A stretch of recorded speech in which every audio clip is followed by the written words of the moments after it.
Okay, everybody, welcome. I am here with Based Oppenheimer, and I'm here with Marcus Cicero. We're going to be going over something that I think a lot of people should really check out, which is Alexander Dugin's book called Eurasian Mission, basically. It's an introduction to Neo Eurasianism, and I think it's very important understanding this book even contrary to the fourth political theory, because it's much more direct about what it is that Alexander Dugin wants for Russian civilization. Uh, and it's a lot more, I guess, just straightforward in terms of like what the goals are. Well, the fourth political theory book is much more like cerebral. It's much more like here are the ideologies like influencing us. Let's go into like an insane detail with all of that. And while there's a time and place for that, I don't think it's the most important thing in the world to try and pick apart how Alexander Dugin views the world philosophically. Philosophy for the most part is very nerdy, and I'm not a fan of it. So you guys can do that on your own time. But here I want to talk about the basic things. So just so everybody who's listening knows, Alexander Dugin is one of the top minds regarding geopolitical strategy and philosophy in the world. He's also a sociologist. He is somebody that has established himself as probably the most well-known academic in Russia in terms of these sorts of topics. And for a long time, he had the ear of Vladimir Putin. And many people argue that in today's times, even like, in 2022, that Putin is being influenced in certain ways as well by Alexander Dugin. This is also important because of the Ukrainian crisis, which is, currently going right now. I'm sure if you're listening to this maybe a few months later, you're going to realize it was nothing, or maybe war will happen. I doubt it will. But the point is that a lot of people are curious, why is Russia, considering invading the Ukraine? Why is this something that's occurring? Is Putin like Hitler by doing this? Like these sorts of questions. But if you read this book, it aligns perfectly and explains why the Ukraine would be invaded and why that makes perfect sense to invade and annex that country. So without jumping into the first quote, do any of you two have anything to add before we jump in here? Okay. Yeah, I'm good. Let's go. All right, let's go. So just so everybody understands, I'm going to read this here. So this is the editor's note. So the following texts were selected. So this is by John B. Morgan, by me in collaboration with Professor Dugin. Chapters 1 through 8 were originally published as a booklet in Russia in 2005. 9 and 11 were written in 2011. Chapters 10 and 12 in 2012, and chapters 13 and 14 in 2014. So these are it's like a compilation of things like interviews, essays, things, like for example, chapter 17 is an interview with Professor Dugin right before the re-election of Vladimir Putin in 2012. So this whole thing, a lot of this stuff is, I guess, recorded conversation, if that makes sense. So what is Eurasianism? You've probably heard of it a lot, and now you're going to find out. So here's kind of what it is for dummies if you have no idea what the hell it is. So it says here, first of all, Eurasianism is a philosophy, and as all true philosophy, implicitly contains a political perspective, an approach to history, and the possibility of being transformed into an ideology. Eurasianism as a philosophy is based on structural analysis and is not a coincidence, and it's not a coincidence that the founder of Eurasianism, Count Nikolai Trubulsky, was a leading figure in structuralist linguistics. Eurasianism is a type of structuralism with the accent placed on multiplicity and synchronicity of structures. The structure is viewed as a whole that is something much more than the sum of its parts. This is the rule of Eurasianism. It is holism, dealing with organic structural entities. And the primary concern of Eurasianist philosophy is civilization. There are different civilizations, not only one. Each of them has their own structure, which gives them meaning and coherence. We cannot apply the rules and structures we find in one structure to those we find in another civilization. So one of the first things right from the beginning is this concept of, I guess, cultural relativism that Dugin likes to delve in. He's not like a Russian chauvinist, if you will. He doesn't want to, Russianize the entire world. He believes that Russia and Eurasia in general has its own sphere. They need to guard that sphere. And then For a better world, there's going to be other spheres of influence and other empires. And let's not stress from the word empire. Dugin is not trying to hide that he supports empire. He believes that in a lot of ways the USSR was a completion of the Russian Empire as it was dying under Tsar Nicholas II. And after Stalin purged many of the people, but that's for another time. And basically, it's like it's going to have like very it's like an open ideology that can be applied to other peoples as well, but we'll go into that later. So let me read this paragraph here. It says, the Eurasian project was developed in the form of a political philosophy on the basis of multipolarity of civilizations, anti-imperialism, anti-modernism, and on the structure of Russia itself. This last was defined in terms of the principles of Slavophiles, along with the important addition of a positive evaluation of the cultural elements which had been borrowed by the Russians from Asiatic societies, beginning with the period of the Mongols. Indeed, one of the most important books of the Eurasianist movement, also written by Trubisky, was called The Legacy of Genghis Khan. Therefore, the Eurasianists, the West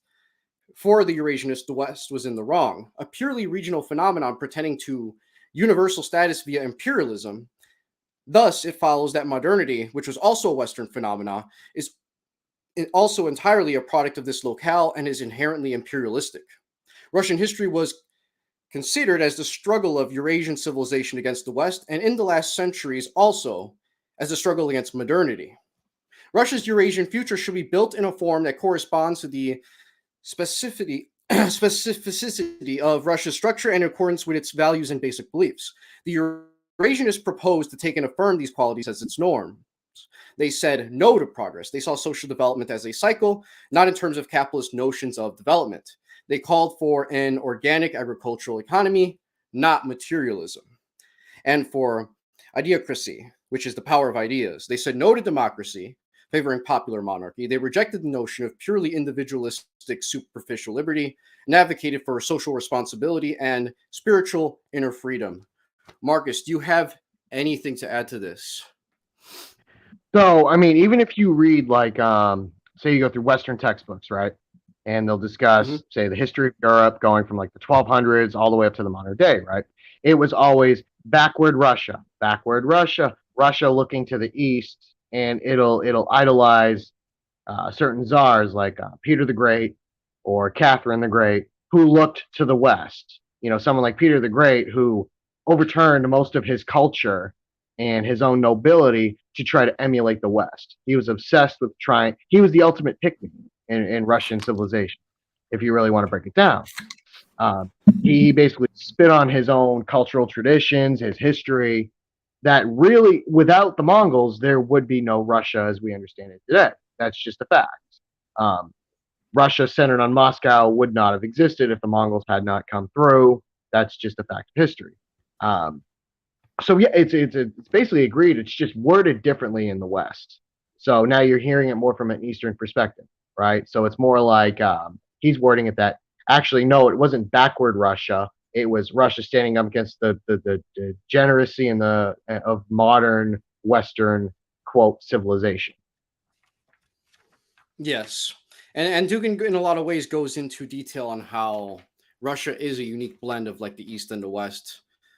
Especially I mean, as a part without of it, I was going to say, without it, I wouldn't exist. I'm literally a product of that, literally, genetically. So, like, explain how are you genetically like that? So I'm a mixture of Slavic and Central Asian. Okay. The majority of my genetics is Polish, and then you've got some Russian in there, and you've got quite a bit of Central Asian, mostly centered on Uzbekistan. If you were to look at the little bullseye on the DNA website, I mean, Marcus, without you're black. Huh? You have to blame you. I am a person of color. I am a recognized person of color. But you know what? You know what the best part about it is? White women love it. All right. So basically, so let's continue here. So cultural relativism, again, as I've said before, is something that he very much stresses in the book. It's not like the Spanish Empire where You have this theme of like cultural Catholicism. You know, it's like Alexander Dugin is much more in favor of having an empire that respects, things like the, religions of the people that, reside in certain regions, the language, et cetera, et cetera. Now, I want to also jump into Dugin's essentially, and this is chapter 1, by the way, into he basically explains his idea of ethnos by using a Russian author called Gumilev. So it says here, Gumilev's theory was passionarity as a development of Eurasianist idealism, the essence of which lies in the fact that every ethnos, as a natural formation, is subject to the influence of cosmic energies that cause the passionarity effect, which is an active and intense way of living. In such conditions, the ethnos undergoes a genetic mutation, which leads to the birth of the passionaries, individuals of a special temper and talent. These become the creators of new ethnoses, cultures, and states. He drew scientific attention to the proto-history of the ancient autoclonic peoples of the East and their colossal ethnic and cultural heritage. This was entirely absorbed by the great culture of the ancient epoch, but afterwards fell into oblivion. And this is referring to the Huns, Turks, Mongols, etc., etc. He also developed a Turkophile attitude in the theory of ethnic complementarity. So an ethnos is generally any set of individuals or any collective, a people, population, nation, tribe, or family clan based on a common historical destiny. So it says here, quote, our great Russian ancestors rather quickly and easily mixed with the Volga, Don, and Obi Tatars and with the Buryats, who assimilated the Russian culture during the 15th, 16th, and 17th centuries. It says here, great Russians mixed easily with the Yakuts, absorbing their identity and gradually coming into friendly contact with the Kazakhs and Kalmyks. Through intermarriage, they peacefully coexisted with the Mongols in Central Asia, as the Mongols themselves and Turks between the 14th and 16th centuries were fused with the Russians in Central Asia, end quote. And then it says here, therefore, the history of Muscovite Rus cannot be understood outside the framework of the ethnic context that took place between the Russian and the Tatars, nor without that of the history of the Eurasian continent. Anything you want to add there, Marcus or Oppenheimer, regarding this quote here that I was just reading? It comes back to what we were saying earlier. I want to throw in something else too. I'm doing this deliberately to piss off Wignats, white nationalists. I have to do it, right? So a lot of times you'll see them try to, as they become more and more irrelevant, they try to incorporate more and more various people as quote white. They try to drag them into their weird politics, their weird ideology, right? And one of the groups that they love to claim are the Russians. Not true. Again, we can see this in any genetic study. The modern Russian is a blend of different civilizations, different ethnic groups, different civilizations, different cultures, different religions, everything blended together into what we know as the modern day Russian.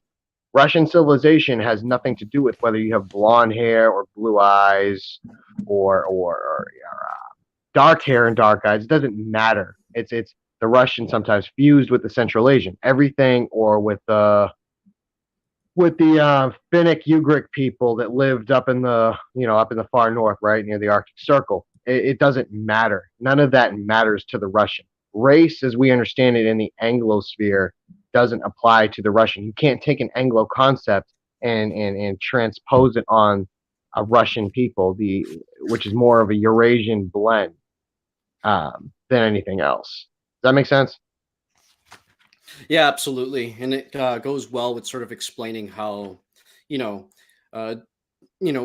noticeable degrees of admixture between the Slavs and a lot of the Central Asians and even East Asians way out in the East helped create a lot of, I guess it like diffused a lot of ethnic tensions that would have taken place, which actually does remind me a lot about the Spanish Empire in certain ways, if that makes sense to you. It's like if you see somebody right now, like Vladimir Putin has Finno-Ugric ancestry, right? You can see it in his face. You've got his Secretary of Defense, Minister of Defense, and honestly, if Putin were to die tomorrow, probably his successor, Sergei Shoigu.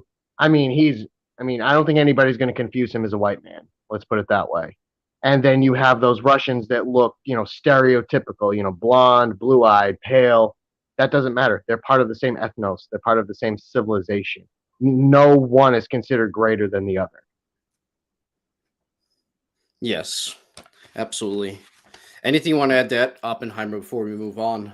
Yeah, it's basically the whole concept of what an ethnogenesis undergoes for any civilization, and what Marcus said about this whole shenanigan with the American politics, especially on racial politics, is that it's like maybe makes sense on the Anglosphere, specifically on America, but basically 90% of the world, they had a more ethnicist worldview where they put emphasis on language and religion more than bone structure or DNA, because what a lot of our ancestors looked for was, well, obviously they could tell whether you had a tiny bit chinky eye, or they could even tell your accent and say, oh, this guy's from this other tribe. But basically, what they looked for more was your ability to assimilate to their tribe, be like them in a more metaphysical way. And if you have a racialist, materialist worldview, that's just not gonna sync with you. Like if you go, like that's why these gringos, when they go to, I don't know, like when they go to Mexico, or when they go to Russia or Serbia, and they go to their society, they lose billions of neurons, because when they try to apply the worldview, they're like, wait, these people are like, I mean, they look like me. They have the same skin color, but I asked them if they're white, and they don't get it. Like they're dumbfounded because they don't, because to us, at least for us Hispanics, maybe for you Slavs as well, for us, our race is our nationality. Like if we say, well, I'm Puerto Rican, or I'm Mexican, well, that's my race. Well, that's my nation. Like this is who I am. Like I could be a multitude of German, Polish, and some Shishimek admixture out there, but I'm Mexican, and I'm 100% that. And you're just gonna have to deal with that every time a Mexican tells you that they're Mexican, or they're Oaxacan if they want to be very region specific.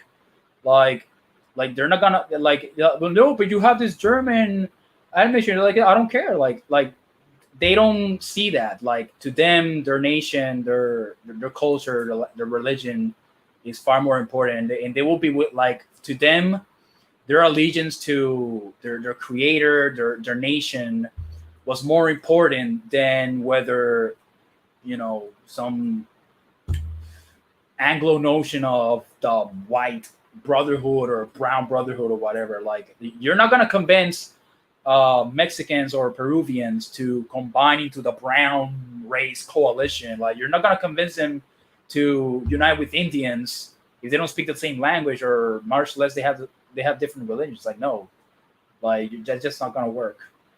So that's my 2 cents on that. Absolutely. So I'm going to just delve into here to the dialectics of Russia's national history here. So it says here, this leads to Eurasianism to its final dogmatic formulation, which includes the paradigm of national Bolshevism and its interpretation by Mikhail Agursky. And this is the pattern as follows. So first we have the Russia-Kiev period as the advent of the forthcoming national mission, which was roughly from the 9th through the 13th century. Then we have the Mongolian Tatar invasion as an obstacle to the leveling European trends. The geographical and administrative function of the horde is handed over to the Russians. The division of the Russians between Western and Eastern Russians. Differentiation occurs among various cultural kinds. The Great Russians are formed on the basis of the Eastern Russians under the horde's control. So this is talking about from roughly the 13th to the 15th centuries. Then on the next portion here, we have the Muscovite Empire as the climax of the national religious mission of the Rus and the Third Rome. And this took place roughly from the 13th to the 15th centuries. Then we have the Roman-German yoke. We're referring specifically to the Romanovs. So this is the collapse of national unity, separation between a pro-Western elite and the popular masses from the end of the 17th to the beginning of the 20th century. And then we have the Soviet period, which is the revenge of the popular masses, the age of Soviet messianism, the reestablishment of basic parameters of the main Muscovite line, which was the 20th century. Now we're on the final phase here, where it's the phase of troubles that must end with a new Eurasianist push, which is where we're at now. Now, in this chapter as well, he goes over the political platform of Eurasianism. And there's a lot of fundamental things to really take in here, and we don't have to go over every little detail. That's not what we're here for. But there are some things to stress and emphasize as well, which is like the philosophy of traditionalism. It says here, which includes the idea of radical decay of the modern world, as well as the profound teachings of the tradition. It gives us the global concept of the modern world as the antithesis to the world of tradition, and accords criticism of Western civilization a basic metaphysical character, defining the critical and fatal content of the fundamental processes that have their origin in the West. The intuitions of the Russian conservatives, from the Slavophiles to the classical Eurasianists, are thereby completed by being provided with a fundamental theoretical base. And some of these books where you can learn more about this, specifically the return of traditionalism that Dugin pushes for, can be found in his own book called The Absolute Homeland, The End of the World, and in Julius Evola's book called Julius Evola et le conservatisme russe, which I probably might only be in Italian and Russian if I had to guess. Maybe in Spanish too, who knows? And then it says here, the investigation into the origins of sacredness. This is basically talking about tracing the multifaceted human thinking and culture into ancient psychic layers, where we find that fragments of archaic initiatic rites, myths, and primordial sacral complexes are concentrated. And then we have things like a reassessment of the development of the geopolitical ideas in the West. We have the search for a modern alternative to globalism, which is what the world is currently going through right now. And just so everybody knows, there's a term that Dugin uses a lot, two terms actually, that we need to define here. So Atlanticist is a very often used term that it has to be defined. So essentially, Atlanticism is a geopolitical term denoting the Western sector of world civilization from the historical and geographical point of view. We're talking about the member states of NATO from the military strategic point of view. We're talking primarily the US. The unified information network created by the Western media empires from the cultural point of view, and the market system from the social point of view, which is claimed to be absolute and which denies all their forms for organization of economic life. The Atlanticists are the strategists of the West and their conscious supporters in other parts of the world. They aim at putting the entire world under their control and to seek to impose the social, economic, and cultural attributes of Western civilization upon the rest of mankind. The Atlanticists are the builders of the New World Order, an unprecedented global system that absolutes an absolute minority of the planet's population, the so-called Golden Billion. And now we need to talk about the definition of globalism as defined by Dugin. Globalism is the process of building the New World Order, at the center of which stands the political financial oligarchs of the West. The victims of this process are the sovereign states, national cultures, religious doctrines, economic traditions, efforts towards social justice, and the environment itself, every variety of spiritual, intellectual, and material life on the planet. The term globalism, in its usual political meaning, denotes simply unipolar globalism, i.e., not the fusion of different cultures, socio-political economic systems into something new, as this would be multipolar globalism or Eurasianist globalism. It is the imposition of Western methods upon all of mankind. So, in short terms, it is essentially the Americanization of the entire world. And that is what the Atlanticists want. They want you to go to Mexico, and it's indistinguishable from America, aside from maybe how the phenotypes of the people looks. They want you to go to Japan, just, basically America, but with funny looking people, and then so on and so forth. The Atlanticists are globalists, and they wish to put the entire world and subjugate the entire world under one liberal monoculture. And that is what Alexander Dugin wishes to fight against. Anything you two want to comment on this before I continue here with a few things of the platform of Eurasianism? So basically, what he's talking about under the Atlanticist model, you're looking at Francis Fukuyama's End of History, right? I've traveled a lot. I've gone through most of Europe throughout my life. I love traveling. I might be going there again. Thank God. Pandemic's finally winding down soon. But I can go to France. I can go to Germany. I can go all the way into Eastern Poland, and I'm going to find a McDonald's, right? I can find people that speak English. I can find people that watch anime. I can find people that listen to American style hip hop. I can find people that dress like an American. I can find people that use American apps. I can find people that use American nonsense. Right? It's a destruction of culture. Everything blends together into one disgusting soup. Right? The Wignats will talk about it in say genetic terms. Right? Oh, race mixing, race. No, it's a cultural destruction. Right? It's cultural mud.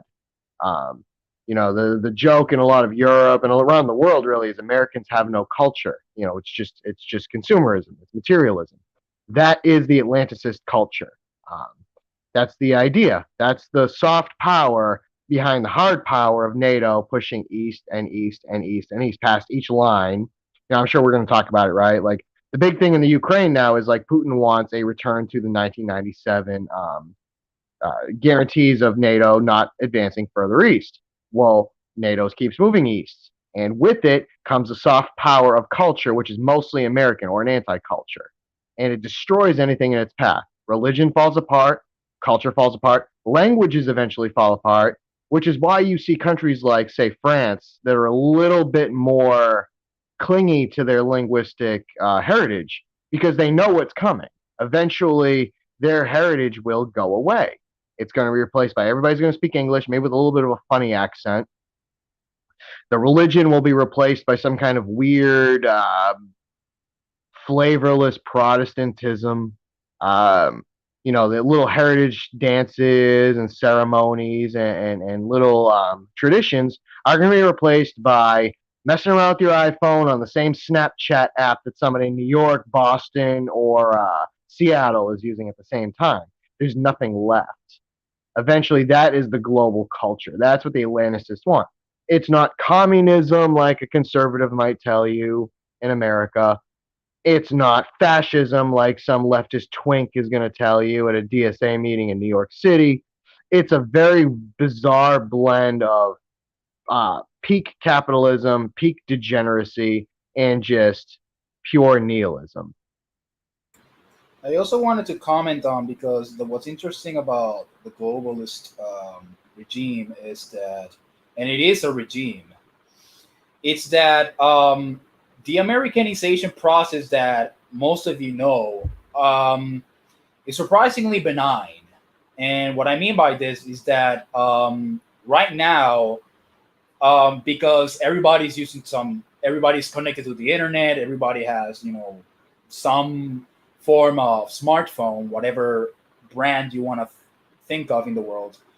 Because they have that, the Americanization can be sort of easier because now they have these niche apps that Americans can use to sort of, globalize and Americanize certain people with certain ideas. But in the past, the Americanization was super violent.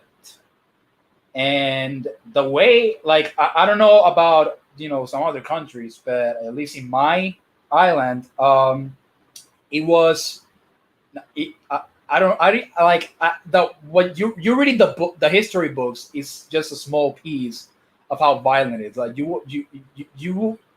no Puerto Rican in the island has no idea how violent it is because it's so detached from us. But the Puerto Ricans from that island, they suffered hell because the Americanization, these people invaded the island. They blackmailed Spain to give us some because Spain was basically, was castrated militarily. They could not afford a war. So they say, you know what, take Puerto Rico, whatever. They invade, and the first thing they do is they militarize. Look, check this out. They militarize the entire island under, an American, coup d'état, and they basically force every school to speak to not only speak English but please the American uh, allegiance. And Puerto Ricans did adapt to some point, but they were laws that you could not even. There was even a law where you could not. Puerto Ricans were not allowed to celebrate three Mage Kings Day. Los Tres Reyes Magos. You couldn't even own your own flags. They cannot own. Not only that, like their own flag, like their own national flag, like not even the Cuban the Cuban lookalike wasn't even that. Like it was the San Juan flag, the provincial flag. You cannot even fly that. Like you will get to jail for that. And so that Americanization process was violent, and so that's what a lot of nationalists, even like, but Puerto Rico suffered the worst Americanization attempt, but other countries like Nicaragua, El Salvador, pretty much the entire South America and Mesoamerica, they saw the violent process, but through the CIA. Like we suffered it through both legally, politically, and even militarily. The other countries suffered mostly militarily through CIA and color revolutions. But the Americanization was super violent. Like right now, the damage is so done that they don't have to try anymore. Like all they have to do is just use whatever institution you have and just put gay parades right there, and now you have Mexicans teaching their daughters about trans theory, and now you have Colombia wanting I don't know, Guillermo can speak better in this, but now you have Colombians selling more DC comics on some shelves than their own comics or even their own religious art. Like, yeah, I mean, Noel said this in the past, and he's right. Colombia is America's 51st state. It's not Puerto Rico. Many people would assume so, but no, Puerto Ricans actually fought pretty bitterly to try and stop that. Colombians, on the other hand, sort of, unfortunately, embraced a lot of these concepts, and that's kind of the problem. Always, its origins were liberal as fuck from the very beginning, thanks to Simon Bolivar and his, I guess, comrades, I should say. With Puerto Rico, you had a different situation. This was a country that was still with Spain, even when all of these other countries were breaking off independent, for their independence movements.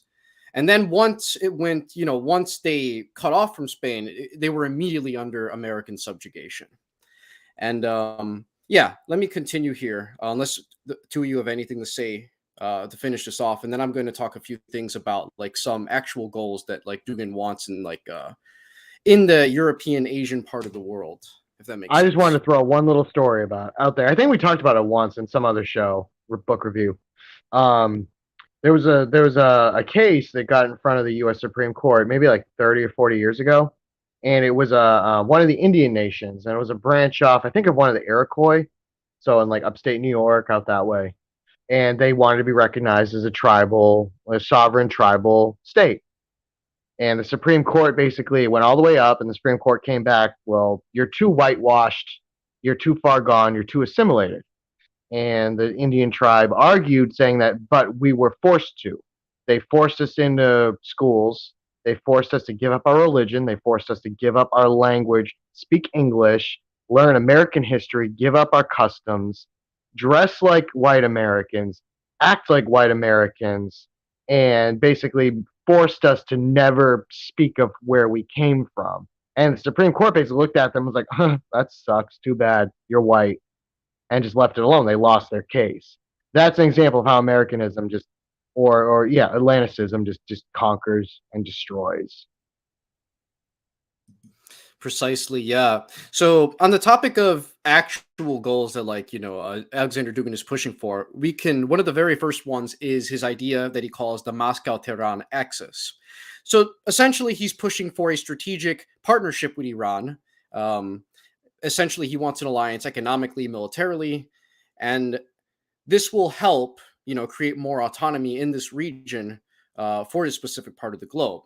He also has a plan for Afghanistan and Pakistan as well, where essentially it's going to be similar to what he's proposing for Iran, but for these large South Asian countries as well. And then the same thing with the Moscow Delhi axis, in which he believes that there is a lot of you know there are a lot of good things that can be made in terms of an alliance, in terms when it comes to the Sikhs, the Jains, the Zoroastrians, the Christians, and Muslims that all live, in this very diverse part of the world. India is not this monolithic country. It is probably one of the most ethnically diverse places on the planet. That's why that is a large source of, a lot of the strife, unfortunately, that occurs there. And then we have Moscow, Ankara. So this is pretty much talking about how he also wants this sort of alliance with Turkey as well. He believes that, if you have Turkey, you have the Russian Federation, you have Iran, you have Pakistan, you have India, all militarily and economically aligned with one another. This is going to create a situation where it's going to be much harder for, Western Europe and for the United States to try and impose their will on this part of the globe. Now we have the Caucasus. Now, what's interesting about the Caucasus is these are the real Caucasians. No, I'm just kidding. That's not what we're actually going to go into. But essentially, Dugin says here that it's the most problematic region for Eurasian integration because its mosaic of cultures and ethnicities easily leads to tension between peoples. This is one of the main weapons used by those who seek to put an end to processes of integration across the Eurasian continent. This region is inhabited by peoples belonging to different states and civilizational areas. And, there are a lot of, the CIA, America, and, the Western powers at large, they're aware of these differences. And a lot of times they try to give aid, to people that are Russian separatists. Like a lot of times you probably heard of Chechen terrorists, like the Boston bomber, for instance, and others. A lot of this is supported by by the NATO power, because anything they can do to further divide the Russian Empire is going to be good for the American Empire. And that's the way the world works, whether you like empire or not. Just grow up. And yeah, that's basically it. And then for Central Asia, again, it's the very same thing. And this is not, going to be very difficult because Central Asia largely has, had a history of cooperating with Russia on important goals. Now, what's interesting is Dugin actually does not call for an alliance with East Asia. He's actually not a really big fan of China. He thinks that they are Russia's biggest civilizational enemy in the future. And he's actually, in a lot of ways, pretty antagonistic towards China. But I mean, in a lot of ways, I understand why. And yeah, I can go into like all these little Central Asian parts, like, Astana, Dushanbe, Bishkek, Tashkent, and Ashabad. These other Caucasian states, but it's like this is going to be lost in like 90% of the people listening, and it's not that important. People that know about this part of the world are going to know it. People that don't, and we're not here to do a history lesson class on how Central Asia works. And I'm also, even though I look Central Asian, I'm not Central Asian. So if I'm going to be talking about Central Asia, I'm talking out of my ass, But here's another thing that is important, though, and very relevant. Ukraine and Belarus, the Slavic countries of what he's proposing. So it says here, it is enough to gain the support of Kazakhstan and Ukraine to succeed in the creation of the Eurasian Union. The Moscow-Astana-Kiev geopolitical triangle is a frame that will be able to guarantee the stability of the Eurasian Union, which is why negotiations with Kiev are urgent as never before. And this was published many years ago, so it's very interesting that it's a lot of the same sort of rhetoric that we hear today with how important things still are. It says Russia and Ukraine have very much in common: cultural, linguistic, religious, and ethnic similarities. These aspects need to be highlighted because Russophobia and separation from Russia have been promoted in Ukraine since the beginning of its recent sovereignty. Many countries of the European Union can positively influence the Ukrainian government because they are interested in promoting political harmony in Eastern Europe. Cooperation between Moscow and Kiev will demonstrate the pan-European attitudes of both Slavic countries. The above-mentioned factors also pertain to Belarus, where the intention to integrate is much more evident. However, the strategic and economic status of Belarus is less important to Moscow than those of Kiev and Astana. Moreover, the domination of a Moscow-Minsk axis will harm the prospects for integration with Ukraine and Kazakhstan. This is why integration with Belarus must proceed smoothly and without any sudden incidents, in tandem with the other vectors of the Eurasian integration process. Anything, Marcus, you want to comment on here before we continue here? Sure. I mean, so right now we are seeing the integration of Belarus into the full Russian nation state.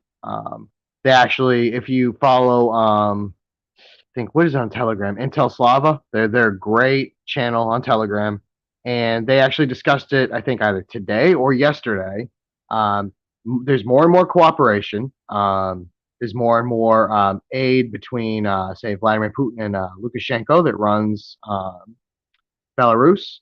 We saw what happened in Kazakhstan just a couple months ago. Which, I mean, let's just keep it real, guys. It had CIA written all over it. It was a protest over gas prices that turned into suddenly let's kick out Russian influence. I mean, come on now. And then of course with Ukraine, we're seeing it right now. That started in late 2013 when you had in the Maidan protests actual evidence that it was an American and European Union led protest against a pro-Russian leader, in order to install basically a group of oligarchs, American favorites, leaders that wanted to join the EU. They wanted to legalize butt sex in Ukraine immediately, integrate them into NATO and the European Union. It was directly designed to break this axis apart. They succeeded with Ukraine for now. They tried in Belarus, but it failed. They tried in Kazakhstan just a couple months ago, and it failed. So you got to think this system, this theory that Alexander Dugin is putting forward is being studied right in Langley. It's being studied in FBI headquarters. It's being studied in the Pentagon. They're looking at this and they're thinking, so how do we crack this? How do we stop this? What's there to it? So people that say Dugin is irrelevant, nobody cares what he thinks. Well, I mean, it's looking like some pretty bigwigs in Washington D.C. and in the certain areas outside of the city, they're looking at it pretty clearly, and they're trying to stop it. Absolutely. So here I'm going to be sharing some images here, specifically that's included in this book. So here we have, right here, if you can see it, the map of the unipolar world. So you have America. So essentially, Alexander Dugin says that right now we are living under a unipolar world, and right now he advocates for a multipolar society. So unipolar means that right here, the American empire is, it is the center of the world, and it is. I mean, just you can't deny that. And here you have other sort of spheres of influences, but they're not able to, right now, hold their own against America because they're too divided right now. So that's sort of what he's showing now, but there's other illustrations as well. Now, here's a map of Russian Eurasian reaction against unipolar globalization counter strategy here. Yeah, it's not the best quality, but you got to deal with what you deal with. This is for free. And then we have a map of the multipolar world, 4 zones, 4 poles. So what Alexander Dugin wants is, when he says he wants a multipolar world, he wants a world where there are a good amount of, powerful empires to the point where they can sort of balance each other out, to where you don't have the current state right now, where it's essentially America/NATO dominating the rest of the world. So here we have here, which is interesting. He has a map of the proposed multipolar zones, which I'm not 100% in agreement with, but I mean, hey, he tried his best here, right? So we have this specifically with the Hispanic world. He has basically the US and Canada as its own zone, ideally. Mexico and, all the way down to Panama as its own zone. And then South America as its own zone. And then, you have these other parts as well, where you can see you have Western Europe. Well, not even Western Europe, most of Europe in general with Greenland. And you have the Russian zone. North African sort of sub-Saharan zone. It kind of mixes, and you have like all these different zones. He has this belief that if we have empires that sort of work in this way, it's going to be hard for really to just have one place just dominate everyone else. Then we have the mission for the world.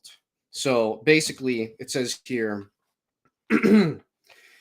he believes into, again, the 4 geoeconomic belts, which these are the zones that he's talking about specifically. So he calls for the Euro-African belt, which is inclusive of 3 great spaces: the European Union, the Islamic Arab Africa, and Sub-Saharan Africa. Then you have the Asian Pacific belt, which is inclusive of Japan, countries of Southeastern Asia, Indochina, Australia, and New Zealand. Then you have the Eurasian continental belt, which is inclusive of 4 great spaces: Russia and the countries of the Commonwealth of Independent States, the countries of continental Islam, India, and China. The American belt, which is inclusive of, again, North America, Central, and South America. And that's sort of like a proposal, but I mean, his proposals are really going to be the most relevant in Russia and Central Asia for obvious reasons. Anything you two want to add before we continue here? So one of the things that's very interesting on that multipolarity map is the way he framed Mexico and South America. Because so I'll put it again here for the listener. So I'm not sure how similar it might be to what the Spanish Empire.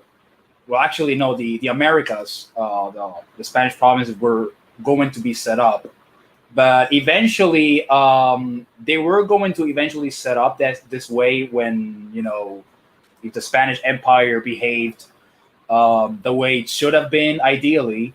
That sort of multipolarity that he presents, that might have actually been inevitable. Like, Nueva España, New Spain would have, been pole number 2 in some manner, and then the South American pole would also have its own, viceroyalty and independent province. Like the Spanish Empire had those plans, and that was ironically the goal that Simón Bolívar wanted, but shit happened. Many circumstances happened that prevented that. But it's very interesting how he sketched that polarity, and how in the past those were sort of in the draft by the Spanish Empire before shit went to hell, basically. Yeah, absolutely. And Dixie Crusader's asking, is this stream going to be saved on the channel? Absolutely, it will be. Yes, 100%. You can watch it afterwards. So then we have the Eurasianist vision of the economy.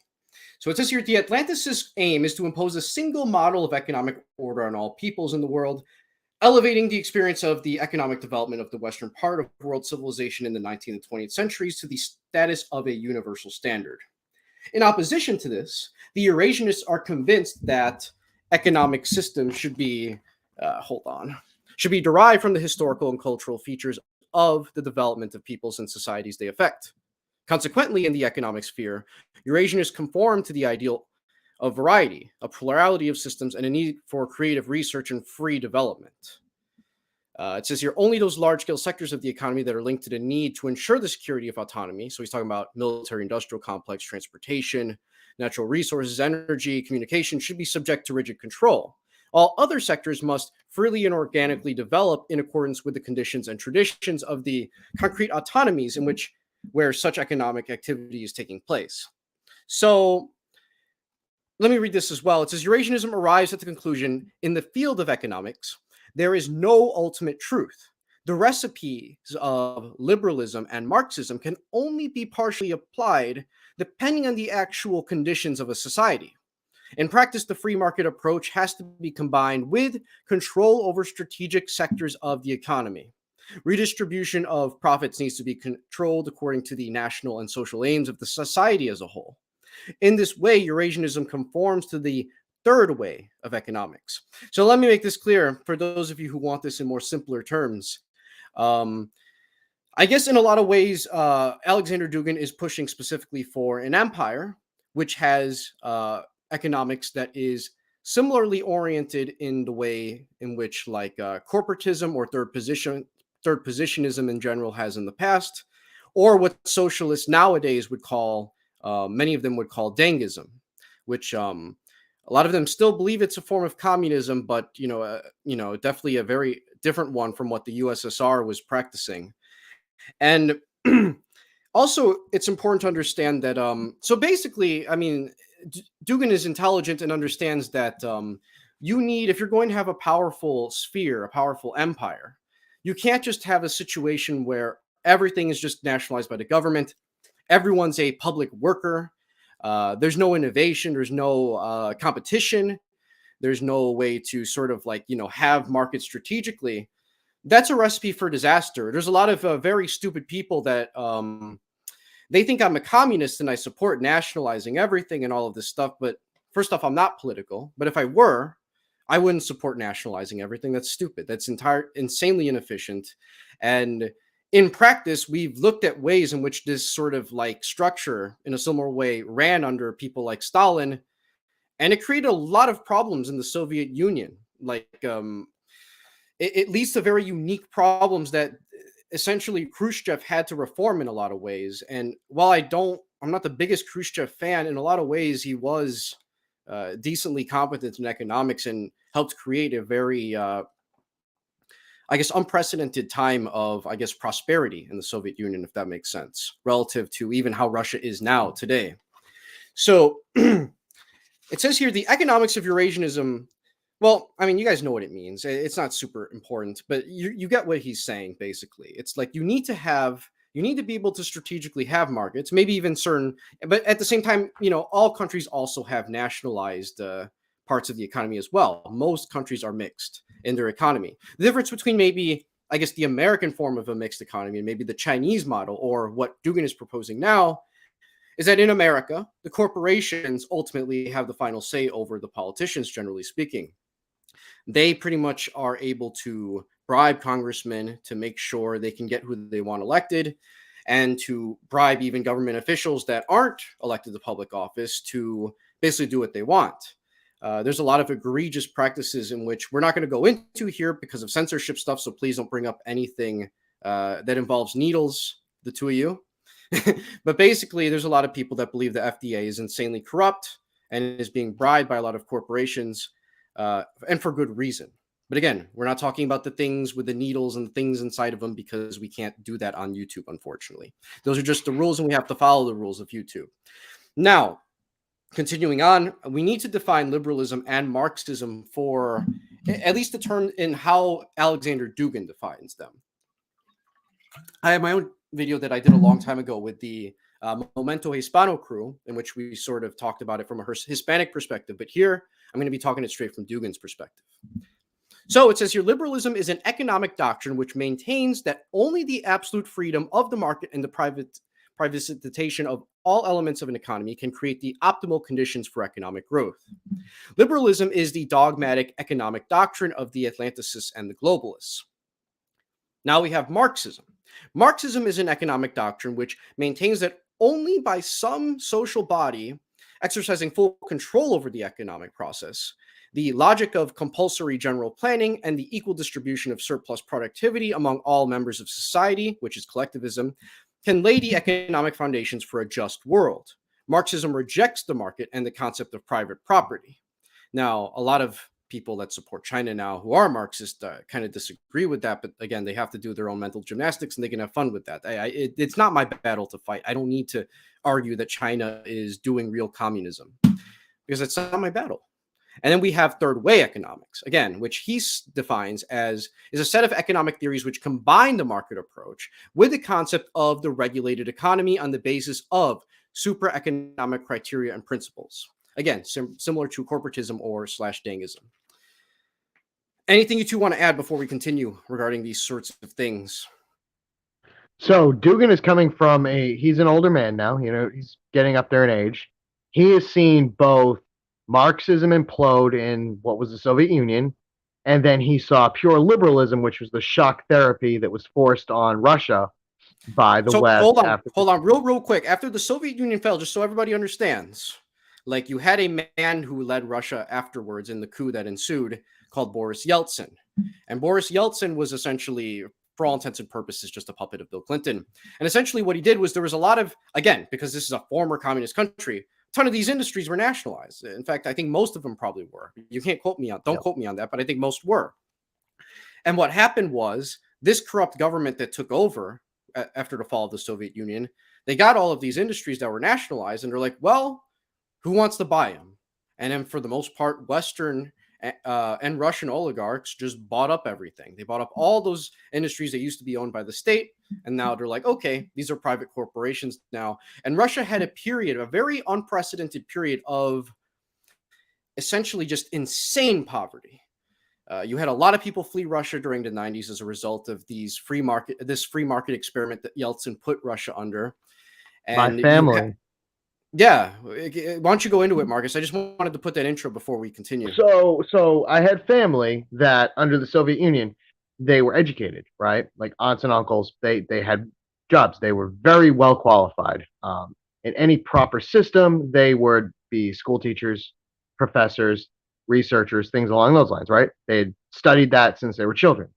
When the Soviet Union fell, day came when there was like, you're out of work, your pension's gone, your health care's gone. Good luck. Go sell turnips or something.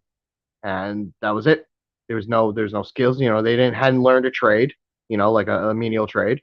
They hadn't learned how to say set up their own business. That wasn't what their career path in life was. They were just left to fend for themselves. There was nothing left. And at the same time, you had someone like Boris Yeltsin, who at one point I think was down like a 5% approval rating.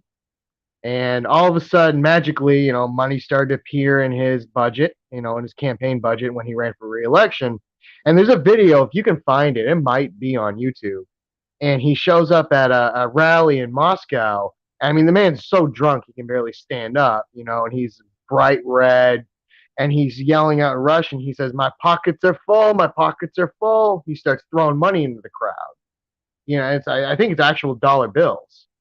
But it's disgusting how corrupt it became under Yeltsin. Yeah, people were literally like former professors were like prostituting themselves in the street. They were selling cigarette butts. People with PhDs and like universities that actually should be taken seriously were. I mean, I had family that had to pawn like their appliances just to get a ticket to get the hell out. And while you had something like that, yeah, him throwing money into the crowd just to be reelected. To then go to the White House. This really happened. He went to visit the White House on a diplomatic visit, and he stumbled out of the White House drunk in his underwear, trying to get a taxi cab to go get a pizza. This really, I think it was like 94 or 95. This actually happened. That sounds about right. No, I've heard about this in detail during my Russian history classes. Yeah, that was fuck Yeltsin. Bad. He's burning in hell. Yeah, I don't know how Gorbachev has managed to not be there yet, but hopefully soon. He'll be going. He's in America now. Actually, he just did a McDonald's commercial not too long ago. Piece of shit. Yeah. So let's continue on here. We have the Eurasianist attitude towards religion. So this is actually going to feel, in a lot of ways, it's going to contrast with the Spanish Empire a lot, as we touched on earlier, in that Eurasianism seeks to, again, respect a lot of these different religions that exist in this, sphere of the world that he wants economically and militarily united. It's not like the Spanish Empire, where Spain had this mission of, allowing Indians, for example, to retain their own lands, to have their own republics, to have, led by their own leaders, where they speak their own language, et cetera, as long as they practice Catholicism. It's different because this would have been like if the Spanish Empire allowed Indians to keep their religion, their paganistic religions, instead of trying to convert them to Catholicism, if that makes sense. Now, had the Spanish Empire done that, it would have been a much more similar approach to Russia, and it would have probably played out very interestingly. But this is sort of the contrast that you have with sort of the Russian Empire world and, what was also the Spanish Empire. And anything you two want to add to that before I continue? Well, I wanted to ask, maybe Marcus knows more than me, but because what I find interesting about Dugin's Eurasian attitude toward religion, because he says there that the Eurasian mission on towards religion, every ethnic group that the Russian Empire has sovereignty over, they're allowed to practice their own religion and subsequently culture. So how would you how will Marcus or one of you will explain then, because in the Russian Empire, at least by the, I'm not sure, maybe around late Middle Ages or reigning to the Renaissance age, I think the Russian Empire was mainly Eastern Orthodox. I'm not sure if so. Like, how will that play onto the Eurasian mission, since the entire Russian Empire, not just a small ethnic group of the Russian Empire, they were Eastern Orthodox. So I'm not sure how will that play into the Eurasian mission on religion, where you should have the Russian Empire have different ethnic groups practice religion, but then everybody was Eastern Orthodox. So how will that play out? So let me explain this, and then I'll let Marcus chime in with his thing, because I think it's going to be relevant here. But I think Marcus is going to answer what I think with this question I'm going to bring up, which also is going to add to your question. And what I mean by that is, let me just start with this. So during World War One, if I recall correctly, I could be thinking of the wrong war, but I'm pretty sure it's World War One. That, or it was an earlier war. That's beside the point. The point is that there was a situation where Turkey was essentially fighting Russia, right? And when this was happening, when the Turks started to invade the more Islamic areas of the Russian Empire, they were expecting a situation. The Turks were expecting a situation where that they believed they were going to be welcomed in the Islamic areas as liberators, and that the Muslims of Russia, upon being liberated by the Turks, would essentially, engage in a jihad with the Turks against, the Russian, primarily Eastern Orthodox Russians. Now, what happened in actuality was the Turks went to the Russian area of the Russian Empire and they got slaughtered. Like, I don't know what it is that Russia did throughout the centuries, but for whatever reason, they were, and to this day, were able to keep the the religious minorities of, and even ethnic minorities, because they're not Slavic, these people either, loyal to the Russian Empire. And what I would like to ask Marcus is, how do you think this happened? Since you know more about this part of the world than I do. I mean, it's weird to a lot of people to think that Muslims would invade a country or a part of the country that's primarily Muslim, and these Muslims don't side with them in the slightest. They side with the Christians. It's a weird thought for many people, right? Yeah, I mean, it was World War One. It was one of the Kamals. It might have been Ataturk himself. He kind of sparked out a little bit and tried to. He came up with this idea of a grand Central Asian army, and yeah, it just got slaughtered by other Muslims. But I think it was, to this day, I think one of the biggest mosques, if not the biggest mosque in Europe, I guess, in continental Europe, is actually either in Moscow or St. Petersburg. It was built under the Tsars, and it was meant to accommodate the religious minorities. There was always some sort of religious toleration. And then if you go further into Russia, so say towards the Urals, you have groups like the Chuvash, right? They're not Slavic. They're more of a true Eurasian type people. So they'll have some Slavic ancestry, some Central Asian, some Turkic, and some Siberian, East Asian type. And they're nominally Eastern Orthodox. But at the same time, if you actually go to their communities and their cities, and there's actually a guy on Twitter, he's pretty big on Twitter. He went there recently, and he talked about how they're nominally Eastern Orthodox, but you'll see them practicing, say, semi-Islamic customs, and even some shamanistic pagan customs from way back 1,000 years ago. They still practice it. They syncretized it into one type of religious faith. That seems to be a big thing throughout a lot of Siberia, anywhere past the Urals, really. Whereas more towards the European core of Russia, it's more hardcore Eastern Orthodox, or was. And then you have the Islamic core, Islamic belt that goes, say, through the Caucasus, into Central Asia, around, and even that's broken up into different sects of Islam. There's some where some of my ancestors are from, they drink alcohol. It's not really that big of a deal. The women don't veil. The women don't even really cover their hair. I actually have a funny story about my wife. she was trying to be cute one time, and she was like, hey, it's like, don't they, she bought like these headscarves and stuff, and she was trying to put them on. Like, I'm like, they never did that. They don't cover their hair. You look kind of stupid. Take off the headscarf. Marcus, can I just ask you real quickly? Do you know if Yeah. like this sort of way of like conducting themselves and dressing, was this something that started to occur like during the Soviet Union era, or was this even prior like noticeable that these people were a lot more, I guess, I just think it not was. as I think phonetically it was slim? prior, because I think Islam, even when Islam expanded, a lot of times it did have to adapt to the local conditions of the tribes and the different peoples, ethnic groups, in order to expand, right? A lot of times they would adapt to prevent, say, rebellions or just to establish authority. Christianity did a lot of the same when it expanded in Europe and into parts of Africa and in the Middle East. It accommodated various cultural customs, right? Like there's still I guess, nominally Catholic groups in the Middle East that allow the priests to marry. Whereas, say, Roman Catholicism, no, they can't marry. But say, I think Lebanese are allowed to, or Syriacs, they're allowed to marry and be priests. So it's, yeah, religions will adapt to the local people.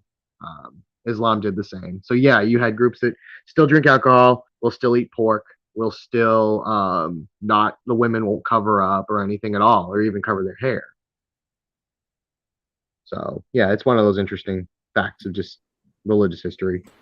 So you mentioned how some Siberians who are nominally Eastern Orthodox but practice some of their earlier rituals. This is interesting because even in Mexico, particularly in Mexico, not sure which regions they do this, but they had some syncretism with Catholicism.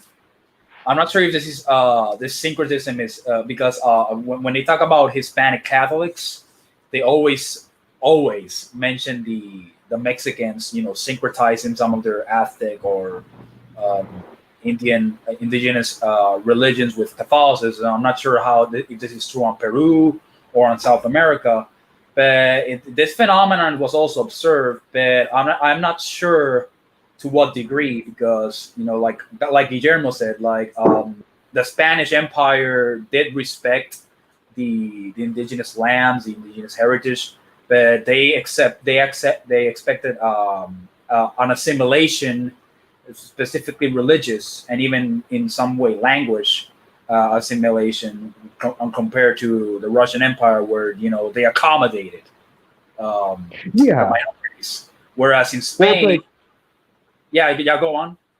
oh no, I was gonna say like the Chuvash, and we were talking about them. They're nominally Eastern Orthodox. So like one of their ceremonies, I read about them. I was actually fascinated by it when I read this guy's trip, like his little trip log. So what they'll do is, so say someone in their family dies, they'll go to the church, they'll do the rites, they'll do the mass, the services, right? Then they'll go to the actual cemetery and they'll leave food offerings for the spirits of the dead, like the old pagan customs. And they'll have like a picnic in the actual graveyard, so that the spirits of the dead can come and actually, I guess, eat with them, before they go on to wherever they go. Yeah, that's very interesting. Yeah, but yeah, like I guess in the whole point was in the Eurasian vision. I think the Spanish like, even if, for the sake of argument, because for the people that want to be autistically ecclesiastical, even if Spain was Eastern Orthodox, they would still have the same attitude, in my opinion, as if they were Roman Catholic, because to the Iberians, specifically the Spanish Empire, they had a more, I don't want to say evangelical, because that's more like, that's an anachronistic, but you could say like they had an evangelizing mission that, to them, if they were going to conquer lands, and if they're going to be subjugate to the king, they had to assimilate religiously. Like, they were just gonna conquer lands and just leave them like that. Like they expected, tribute to the king, and with that they came out, like, I guess, to the Spanish Empire. Like, if I'm going to conquer you, the religion of our nation is a package deal. Like you can't just, it's like to the Russian was like, hey, we're gonna conquer you, but if you want to keep that, it's okay. Just here's our passport or whatever. Just but to the Spaniard, you was like, okay, we're gonna conquer you, and we're gonna give you. We're gonna make your life looks better. We're gonna keep your land, but we need you to be Catholic.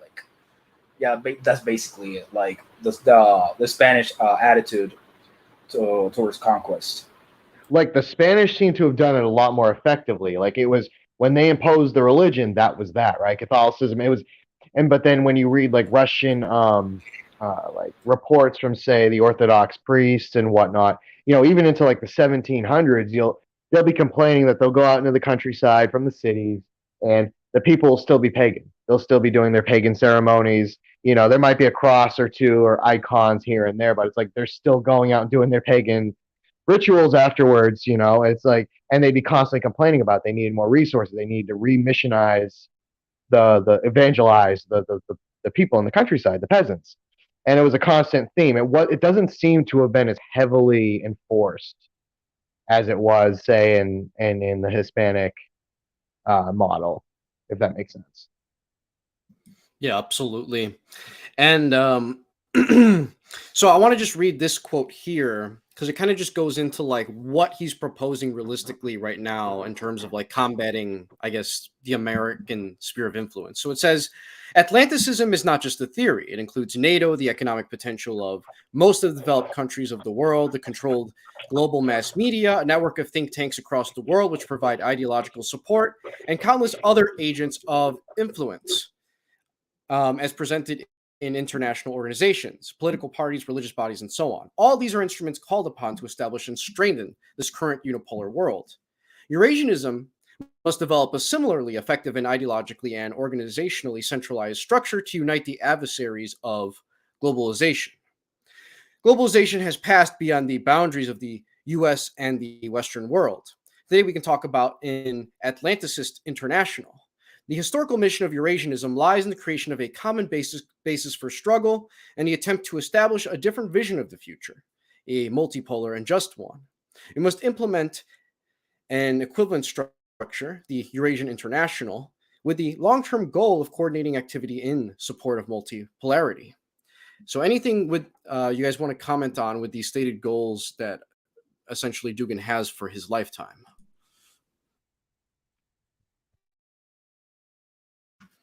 Nothing? Okay. Then we'll continue here. No, it says that Marcus like turned on his mic and then turned it off. I don't know if he wanted to say something. No, I was good. My mic seemed to have been like going. I don't know what it was doing. It's all yeah. Well, for Dugin, I think like, well, I mean, I wasn't paying much attention, but I think for the Atlanticist regime to be deconstructed, I guess for not just for Dugin, but for people who sympathize with his vision, is that at least for people who want to adapt the multipolarity plan, is that the political structure, well, actually not that political, because for Dugin, the political is just more of a consequence of what the people accept into the culture, and is that the cultural markers that these political structures of the Atlanticist project, they have to be dismantled, aggressively, because you like. Because the Atlanticist project is an aggressive, it started aggressively, and the reason it's just going off benign is because the roots are firmly planted in, and they're just once that happens, they don't have to send you drones, they've got you, you're bleeding, we're sending you our viruses, there's nothing you can do. But for Dugin, people have to combat these structures aggressively, because it's an aggressive beast. You're not gonna fight it, some guy in America. You're not gonna go set a YouTube debate and debate these people on the free marketplace of ideas, for a lack of a better term. No, like you have to, culturally and socially go out there, and the people have to dismantle, whether that be at home, individually, or as a community. They have to constantly impose themselves culturally, and that might be different for a lot of regions. It might How that plays out depends on the situation of every country. But on a bigger picture is that, yeah, you have to combat culturally and socially at home, in your mind, because yeah, it's an aggressive project, like whether you notice it or not. Yeah, very wise words here. And I want to jump into now essentially where Dugan has proposals for these essentially for these other spheres of the world that he wants to essentially be their own empires in the future. And I want to specifically go into the America belts, as most of my viewers are going to be American or Latin American, right? So it says the indisputable domination of the North American great space, consisting of the US and Canada, must proceed by beginning the integration processes with Latin America, which consists of two great spaces, South and Central America. This process must preserve the historical, economic, and political qualities of Latin civilization, which are different from those of the Anglo-Saxons. This presumes wider civilizational independence for Latin American countries that has been traditionally permitted by the leader of this meridian zone, namely the United States. This theory of Eurasian integration of close civilizations and cultural spaces will be able to guarantee fully fledged development to the nations of Latin America, which will promote its geopolitical status and bring about harmonious solutions to its ethnic, social, technological, ecological, demographic, and economic problems. So it says here, in the American geoeconomic belt, Eurasianism supports the following: the limitation of American strategic, political, and economic interests to the boundaries of the American Meridian Zone. Our allies in this question will be the American conservatives, who are adherents of both isolationism and expansionism as limited by the Monroe Doctrine. Maximum autonomy for democratic, ecological, and national cultural movements. And the integration of Latin countries into Central and South American great spaces, which will strengthen their cultural autonomy. And again, Alexander Dugin is from Russia, but he's not dumb. And he speaks Spanish better than most people listening to this, by the way, which is also funny. But he understands that there is a similar culture that can be found in Central and South America, even when differences exist. It's evident to him because he sees things civilizationally and globally. He's not a soccer team nationalist where, he acts like an obnoxious Mexican nationalist who thinks that, the countries right underneath it are absolutely nothing like Mexico and that these people have zero in common with Mexico whatsoever. He gets it better than a lot of people, unfortunately, that live in in Latin America, unfortunately now. So anything we should add to that?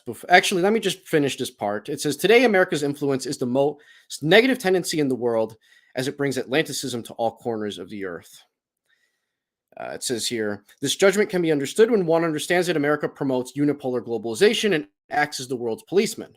The situation will change, however, when America rejects its current plans for world hegemony and agrees to become a regional superpower within the limits of the American Meridian Zone alone. We also cannot rule out the possibility that, after cultural suppression is eliminated, other nations will objectively reconsider the values of American civilization and might adopt those elements of it that they consider positive.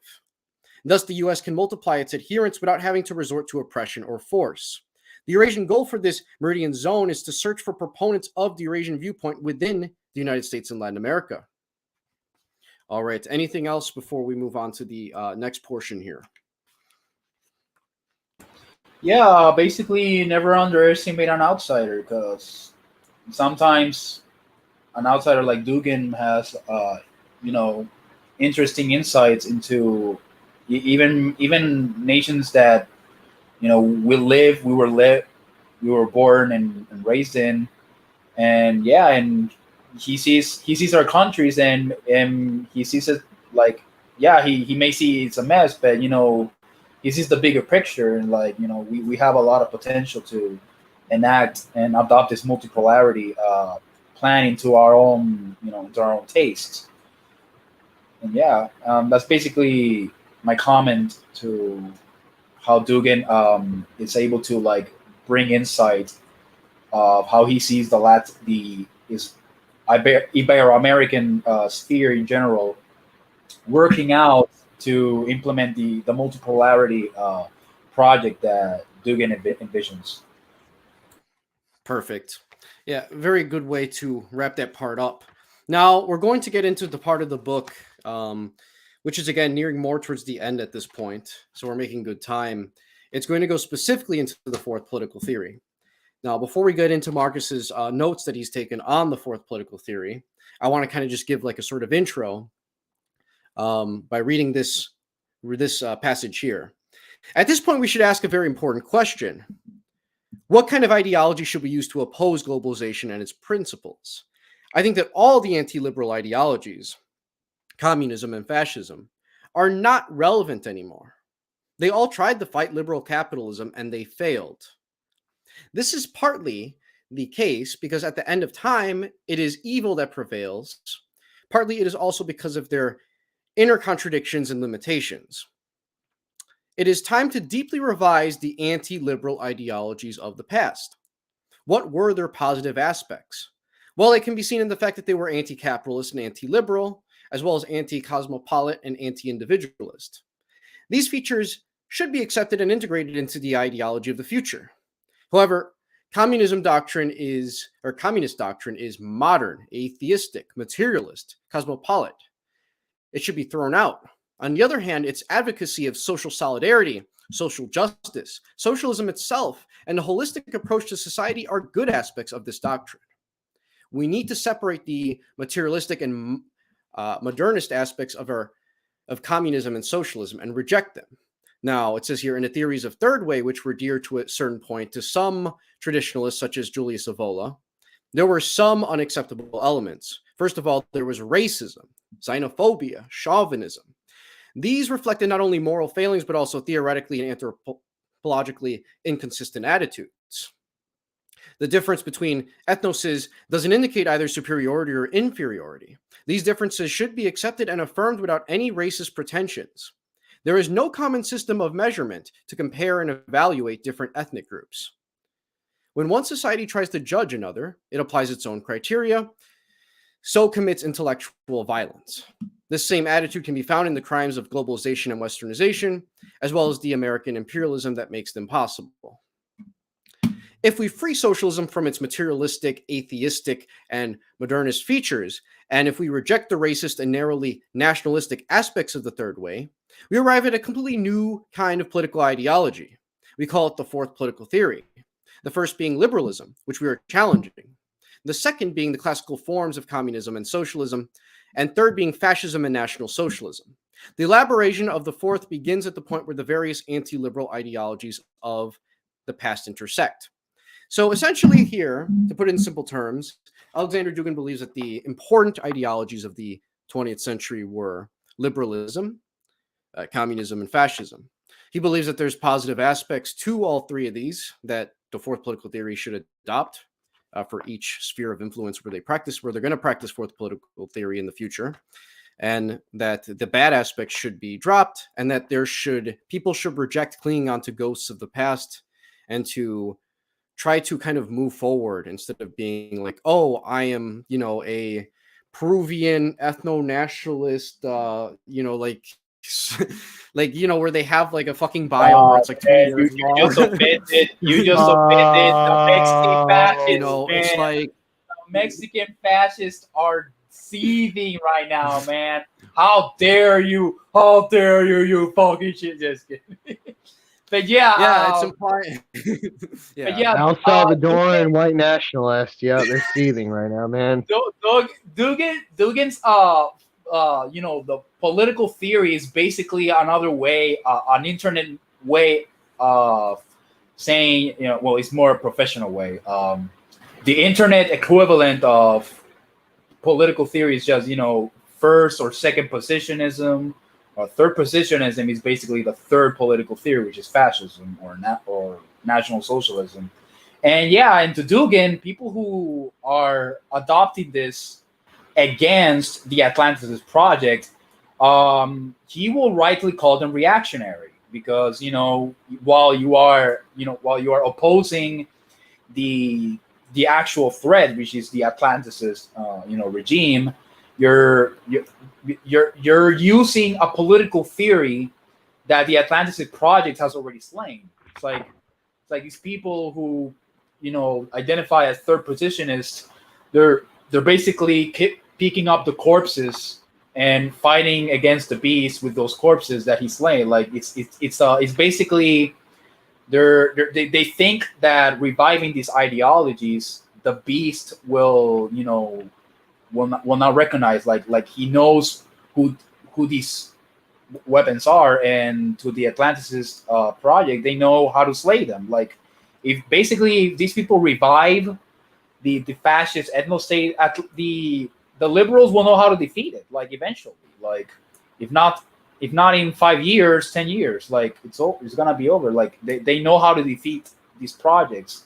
And so for Dugan, it's rightfully so. Like we can't adopt these ideas that are not relevant anymore. They're dead, and they're going to die eventually if they're brought back by by the Atlanticists. Absolutely. So, anything you want to add, Marcus, with your notes regarding what you've taken here in terms of important points to make? We don't have to go over Okay. every single instance, but please give important details that I might be missing out on. Oh no, you're good. So what's the whole concept of what we're talking about? Like Eurasian civilization, the Russian Empire, Russian civilization itself. It's about synthesis. It's not about one dominating the rest. It's not about chauvinism. It's not about racism. It's about combining the best of all elements into one. That's what the fourth political theory really breaks down to, right? You've got these autistic people on the internet, and we've all come across so many of them over the years, right? Whether they're three-tooth inbred national socialists that can't see past 1937 Germany and what was wrong with their economy and what was wrong with their system, all the way to 95-pound bisexual polyamorous communists in New York City that think pure, China's fascist because they're not following Marxism to the T, right? They're not following the exact writings of Marx, even though he was wrong on a lot of things, right? And then you've got liberalism itself, which is just honestly, I honestly can't see much good in it whatsoever. I can't find the good to combine into it. Well, I think what Dugan basically argues is that, like, I guess markets can be strategically used. Markets which come from liberalism, Right. essentially, for the most part, and that there should be some healthy sense of individualism that's encouraged in people, but it shouldn't go overboard the way that it does in the West, where people are encouraged to put anything and everything over, Basically the collective good. the individualism that the West has developed over time is an egocentric individualism where Right. no, it's only me, only I matter, fuck everybody else. That's very, which Guillermo and I have met some familiar guy, some guy on Telegram that is very reminiscent to this attitude. We're not gonna name names, but he's basically that. It's like, no, I don't care about anybody. I just care about my own thing. Fuck people trying to get help from me. I'm on my own. You're on your own. Like it's a very unhealthy isolationist, a pathological isolation. Individualism. Like, but for Dugin, he means, for example, some form of autonomy, like a healthy sense of autonomy where you're responsible. You have a sense of responsibility where you're on your own, but you're not so on your own that you're so completely detached from a community. Like no, like you Right. It's not about me. I almost a sociopathic way of looking at life, and at the same time, it's also not. I'm looking here. It's what she said. It's not like a colony of ants, right? that all, say under the communist Marxist model would be, abandon everything that you are in favor of, your class, right? Or in the National Socialist model, abandon everything in favor of phenotype nationalism, where it's just, it's about like your ethnic ties, or, in the Anglo sense, right? Your racial, your genetic test, right? That doesn't matter in the real world, right? You have to combine, you have to look at things in a different way, right? So National Socialism there's some things to it you can look at and be like, okay, this does make sense, right? Or fascism. Marxism, like you mentioned, it has the solidarity, it has the common man rising up, right? It's the masses. It's not about the elites. And then you have liberalism, like you talked about, some sense of individuality. It can't be one of the others. All three have failed to some degree, right? If it's autistic Marxism, it hasn't worked. China had to adapt itself, or else it would have fallen apart, right? National Socialism ended with their leader blowing his brains out in the bombed out ruins of his city. And liberalism is turned into gay pride parades and trannies chopping. Well, to be fair, liberalism is actually winning, and Dugin makes this clear. He just thinks the only way you're going to defeat liberalism is by promoting something that can promote some good aspects of liberalism, but then also combines other things that are relevant in a way to kind of, I guess, outcompete with liberalism as is right now. See, I do disagree. I don't think it's winning necessarily. I think it's the only reason it's gaining ground is because of American power, right? There is that hard power behind the soft, right? That's why you have little tiny African nations getting sanctioned because they won't allow butt sex. But I think to Dugin, he's a political philosopher. I don't know what he means, but from what if I were on his shoes, when he means liberalism is winning, is because of what you said, American power. As long as this power is active, and perceived by the world as active, like to liberalism, that's winning. Like you're mentioning, for example, well, some countries are sanctioning this other thing, and so they're damaging liberalism. But to Dugin, as long as the average, because to Dugin, I think he means the net result. So as long as the net result is liberalism is still relevant and more influential than other reactions, local changes, then to Dugin, liberalism is still on the top. Like the net result is what matters. And so I think the end justifies the means. Yeah. Let me read this critique that Dugin has specifically of liberalism, where he says, liberal society, which puts itself in opposition to the collective societies of socialism and fascism, has itself become a collective, a standardized and stereotypical one. The more an individual aspires to be unique within the context of the liberal paradigm, the more he becomes similar to everyone else. Liberalism brings with itself the stereotyping and homogenization of the world, which destroys all forms of diversity and differentiation. On the other hand, there is postmodern philosophy. In the spirit of the search for radical immanence, which is characteristics of the whole of modernity, postmodernists also raise the issue of the individual. According to them, individual is synonymous with totalitarianism, but transposed to a micro level. The individual is a micro-totalitarian that projects an apparatus of repression upon which social totalitarianism is built at both the individualistic and sub-individualistic levels.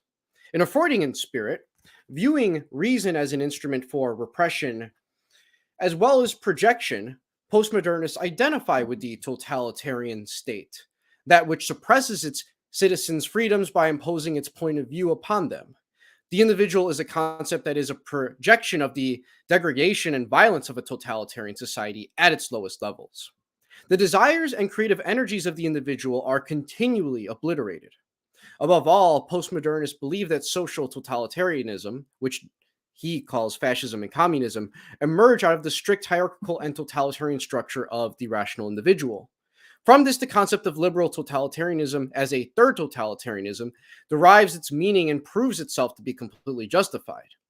Hence, liberalism is a totalitarian and violent ideology, a means towards direct and indirect political repression, towards conditioning under pressure, and is a form of ferocious propaganda which continually proclaims itself to be non-totalitarian. That is, it conceals its very nature. This is a scientific fact. The concept of the third totalitarianism is entirely consistent with liberalism's nature as a political concept. So yeah, it's basically sort of describing the paradox that sort of exists with liberalism, and that they're selling you individualism, and to a large extent they give it to you, but paradoxically it is also insanely totalitarian over time. And we see this today. I mean, nobody can objectively look at any liberal country to this day and really deny that these facts that Dugin is putting forward. More and more, you have people that claim that they're, unique, and they're just becoming more and more the same in terms of all watching the same stuff on TV, all dyeing their hair a weird color, all doing this and doing that, all eating like fast food from these places. We are seeing a mass homogenation and totalitarian culture that is imposing itself against people that want to retain their genuine indigenous culture, if that makes sense. Anything you three want to add to this? Yeah, what you just said, that last part, that reminds me also of certain groups of people on the internet that pretend to want to protect the very community they preach to want to protect, but all they're doing is, no different than, the Americanization of other groups of people that are not so indigenous. And, it's a homogenization of a group of people, and it really is toxic, and it's not very helpful. Precisely. I mean, yeah. No, I was going to say it's these same people, these rad libs that you'll see them on social media constantly talking about, say, like, land back, indigenous rights, things along that line, right? We're fighting for people of color. But at the same time, it's like, hey, people of color, hey, have you watched the season 2 of Euphoria yet? You mean, what, you haven't? You think it's disgusting? How dare you, you bigot, you prude. How dare you not want to watch people spiking each other's drinks with X? Why not? Now that you mentioned that, Marcus Cicero, I was at Guillermo. You've seen the guy I'm gonna be talking about. His name is Esteban, the one who answered you about the whole whether there's tribal Taínos in Puerto Rico or not. Yeah, there's a concept there's a I don't know if you know about this, but there's a raging battle on Twitter between the tankies and the liberal communists. And there's a specific term among communists of the tanky side where I forgot the acronym. I think it's called the PATCOMs, or the Patriotic Communists, where to these tankies, they really think that patriotism is compatible with communism. But the people who think they're communist and fight for the whole liberal cabal, they think that communism knows no fatherland. Like they think that when Marx meant the international communism, they think that all the workers of the world, they renounce their fatherland in right at the solidarity, whereas the tankies say no. What Marx meant was that while all the workers of the world have certain solidarity, they still have an obligation to their own nation. And so patriotism, Marx, the patriot has an obligation to protect, the sovereignty and tradition of their own country, even though he can have solidarity with someone, 50 miles away. And that reminds me, because a lot of what Marcus Cicero said, like a lot of these tankies are really like they absolutely hate this whole the fight for people of color, fight for indigenous land. Like the tankies absolutely hate these people because they're fakes. Like they don't they think that they're fighting for the indigenous people, but the tankies see that they're perpetuating the Anglo dialectic that is actually destroying these communities. And so it's very interesting that when Marcus Cicero played that example, that's basically the entire tanky versus liberal communist Twitter wars, because that's basically what's going on. Like, so yeah, it's not it's they're like there's this internal battle between these communist groups. It's precisely what Marcus said. It's exactly this phenomenon. Exactly. In a lot of ways, this goes back to one of I think the last review Marcus and I did on this book on Stalin, where basically, you had this very real fight, but not amongst, losers on Twitter that don't matter, but among Stalin and Trotsky, two very important people that did have power and a lot of influence. And in a lot of ways, yeah, you're seeing these exact same sort of like this exact sort of battle in many ways in terms of what they're arguing for play out, which is interesting. It is something I'll keep an eye on, but unfortunately, Trotsky won. That was the conclusion we came to. Even if Stalin, a case can be made that Stalin had more nobler intentions. So we're going to move on to this, and we're getting closer and closer to the end here. So I'm going to read this quote here, where Dugin essentially is going to characterize what it means to be American from a Russian perspective, right? And this is going to piss off a lot of people, pochos that love America so much, and maybe any Wignats that are hate listening. I know there's a few of you. Like, I know someone in here posted, what was it, that mestizos played no part in, like, here it is. The accomplishment of the Spaniards have nothing to do with mestizos. Like, all right. Believe what you want. That's fine. And yeah, so here's what it says.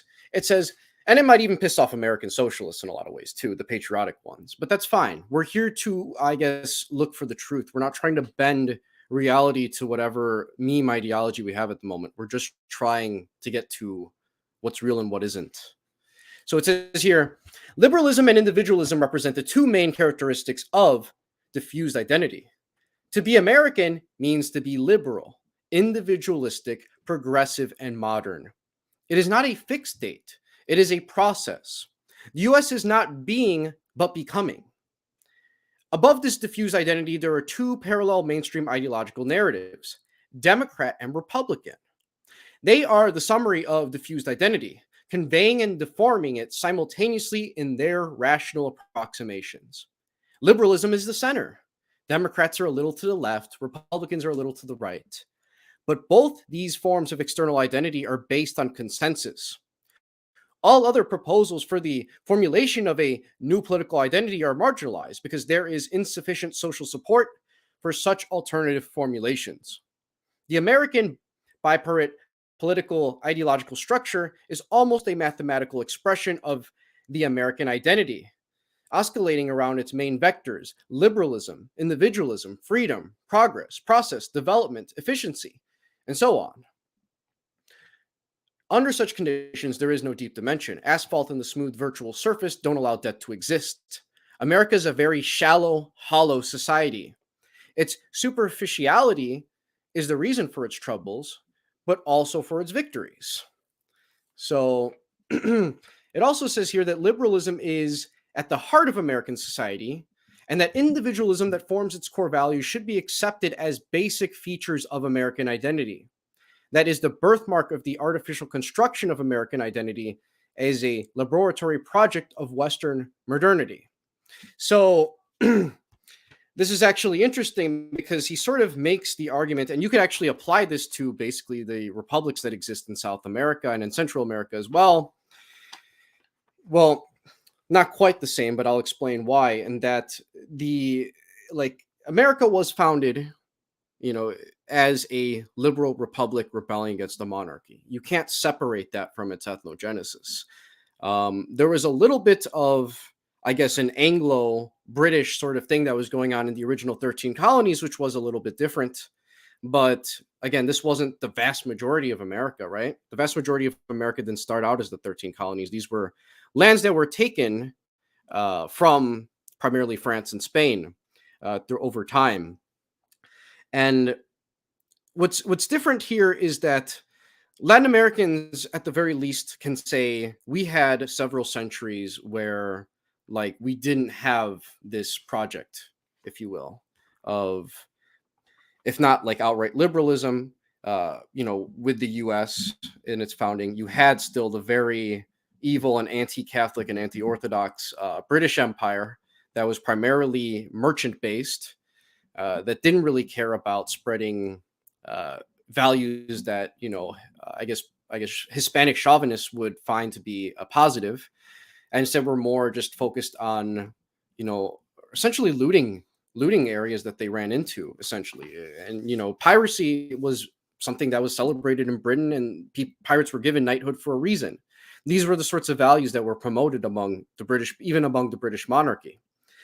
And Latin America has that ethnogenesis really that the rest of that North America just really doesn't. So anything you guys want to add to that before we continue here?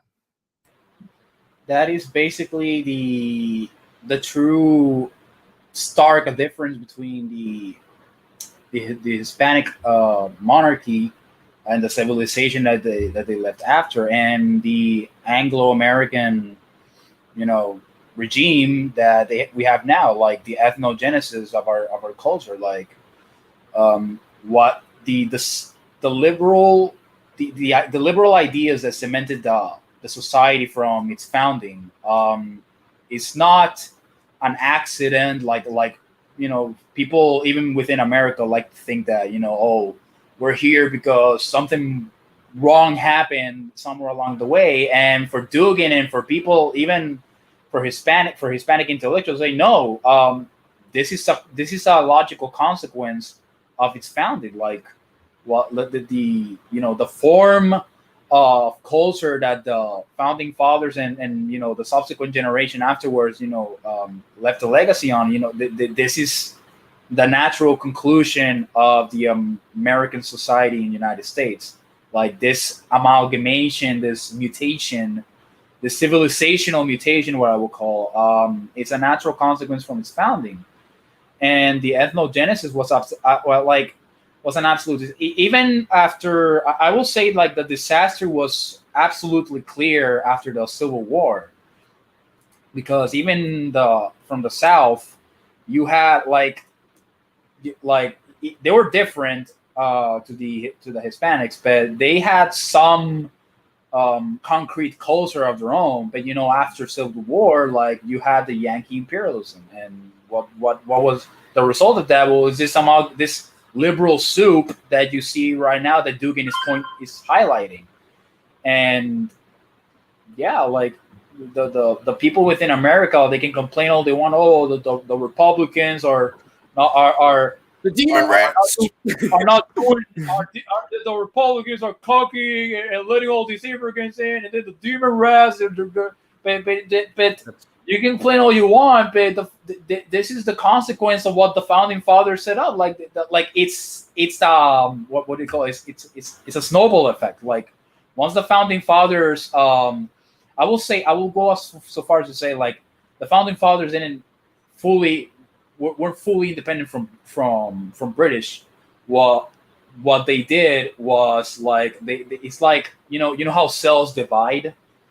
Like they go meiosis. Well, I think the British Empire did that. Like they didn't like split off and and break apart like a cookie does. Like they went into a meiosis, and so they're part of the same cellular structure. It's just that one division morphed into a slightly different imperial than the other, but it's the same cellular structure of the Anglo-American Empire. Like it's the same heritage, the same legacy.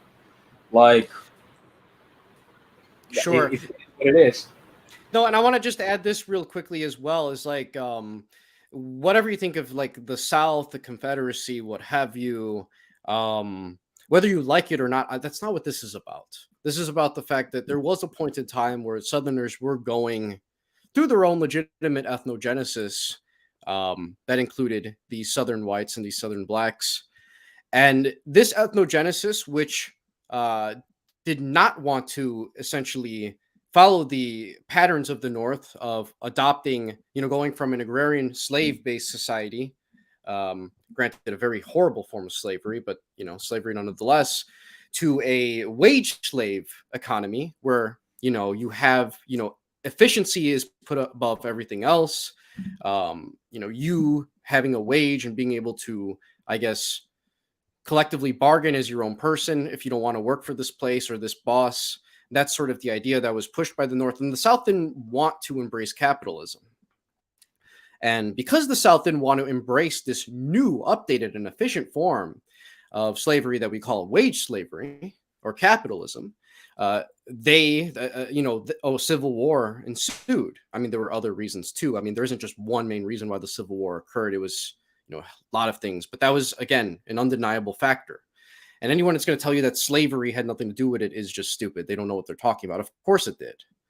But I want to finish this quote here about Americans. We're not done yet. Dugan is not finished trashing Americans, which is why I find it funny that there's Americans that are fourth political theorists. Unironically, that sort of are kind of like Wignatish. It says here, when viewed in its normal state, we arrive at the conclusion that there cannot be deep identity there because Americans lack soil, a pre-modern legacy, depth, and roots. Therefore, the fourth political theory is closed to Americans. It seems that this is true for the majority who are fully satisfied with the status quo. And let's just be honest here. I'm not reading Dugan's quote right now, but I'll continue. Let's just be frank. America has an empire. It's an imperialist country. And the average American materially does benefit from this empire. Like if America's empire were to just dissolve, even the very poor of America would get even more poor, and it would just be horrific for them. Sorry, patriotic socialists, if you're listening, but this is true. Your working class people do benefit from American imperialism. You can try to deny this all you want, but it's not real. It's reality, what it is. So continuing, it says here, at the same time, however, existence in the Heideggerian sense presupposes awareness of being here. To live without roots means to turn to ritual and to depersonalize oneself. To be content with conceptual individualism and possessing no ground for one's being is the same as agreeing to a purely mechanical form of existence. To become a machine, not human. Without debt, there is no existence, so there can be no human being. This is the reason why the fourth political theory is important to the US. It is the only way to save its human core as it undergoes the process of total dehumanization, mechanicization, and postmodern transhumanization. The fourth political theory is the destiny of the human beings of America, not of individualistic robots. In dealing with American society, we need to keep in mind that we are dealing with organic liberals and individualists. We cannot change it.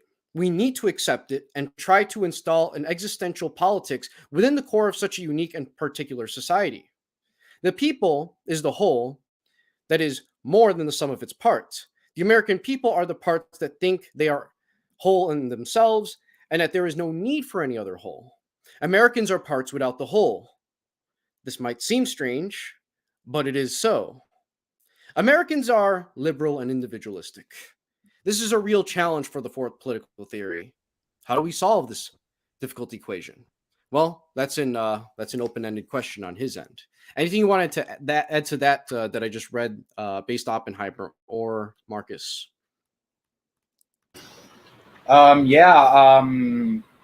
It's like what you said.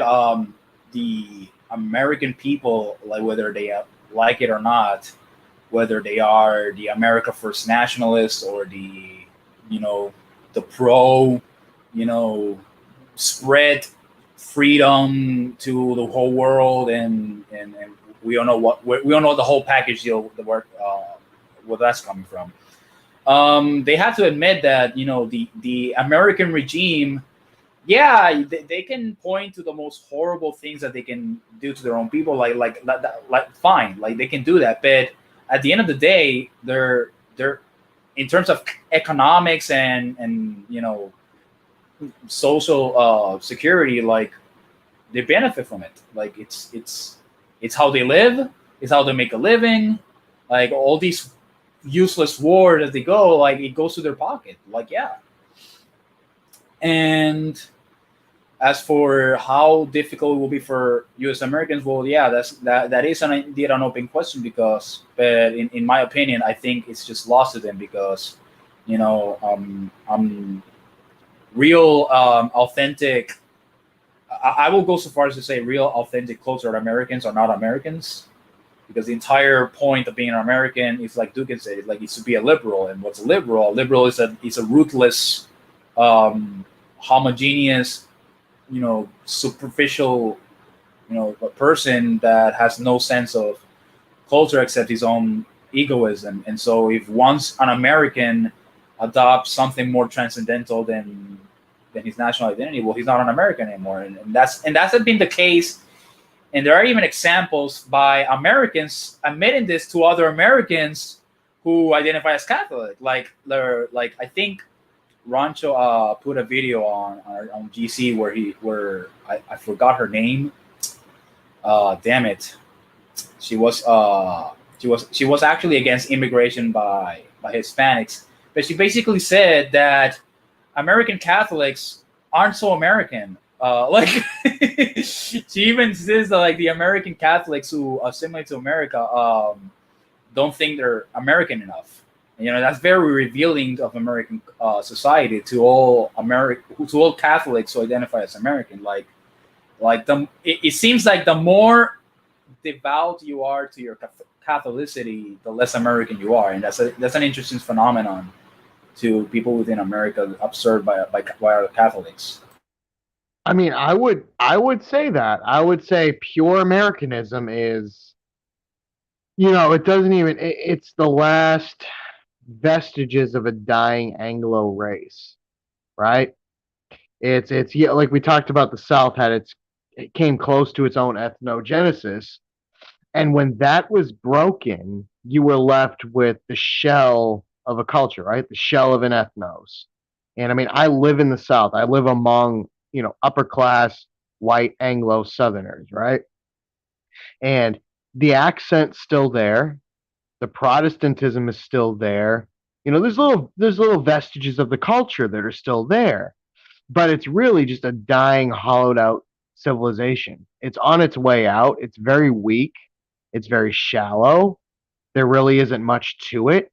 It's a mile wide and an inch deep. You cut into it, and you see just rot. These are very degenerate people. These are very materialistic people. They can put up the facade sometimes of even being like a moral type people, but they're not. You go underneath behind closed doors, and it's like just pure hedonism. It's pure, chasing the next sensuous pleasure of the week or the day or whatever. And I mean, yeah, he nails it pretty much right. Like, there's just nothing there. It's empty. Guillermo, your microphone is off. Sorry about that. So yeah, absolutely. So I don't have many more quotes here to read. We have a few, but I want to delve a little bit more into Dugan making his case on, like, why he despises the United States, because he makes a lot of good points here. So it says the origins of the current situation lie deeply in the history of the West and the socio-political processes that are unfolding in this part of the world. The history of Western Europe led its societies to the point where individualism, rationalism, materialism, and economic reductionism gradually began to dominate. And then on this basis, capitalism formed and the bourgeois became triumphant. The ideology of liberalism became the ultimate expression of the bourgeois system.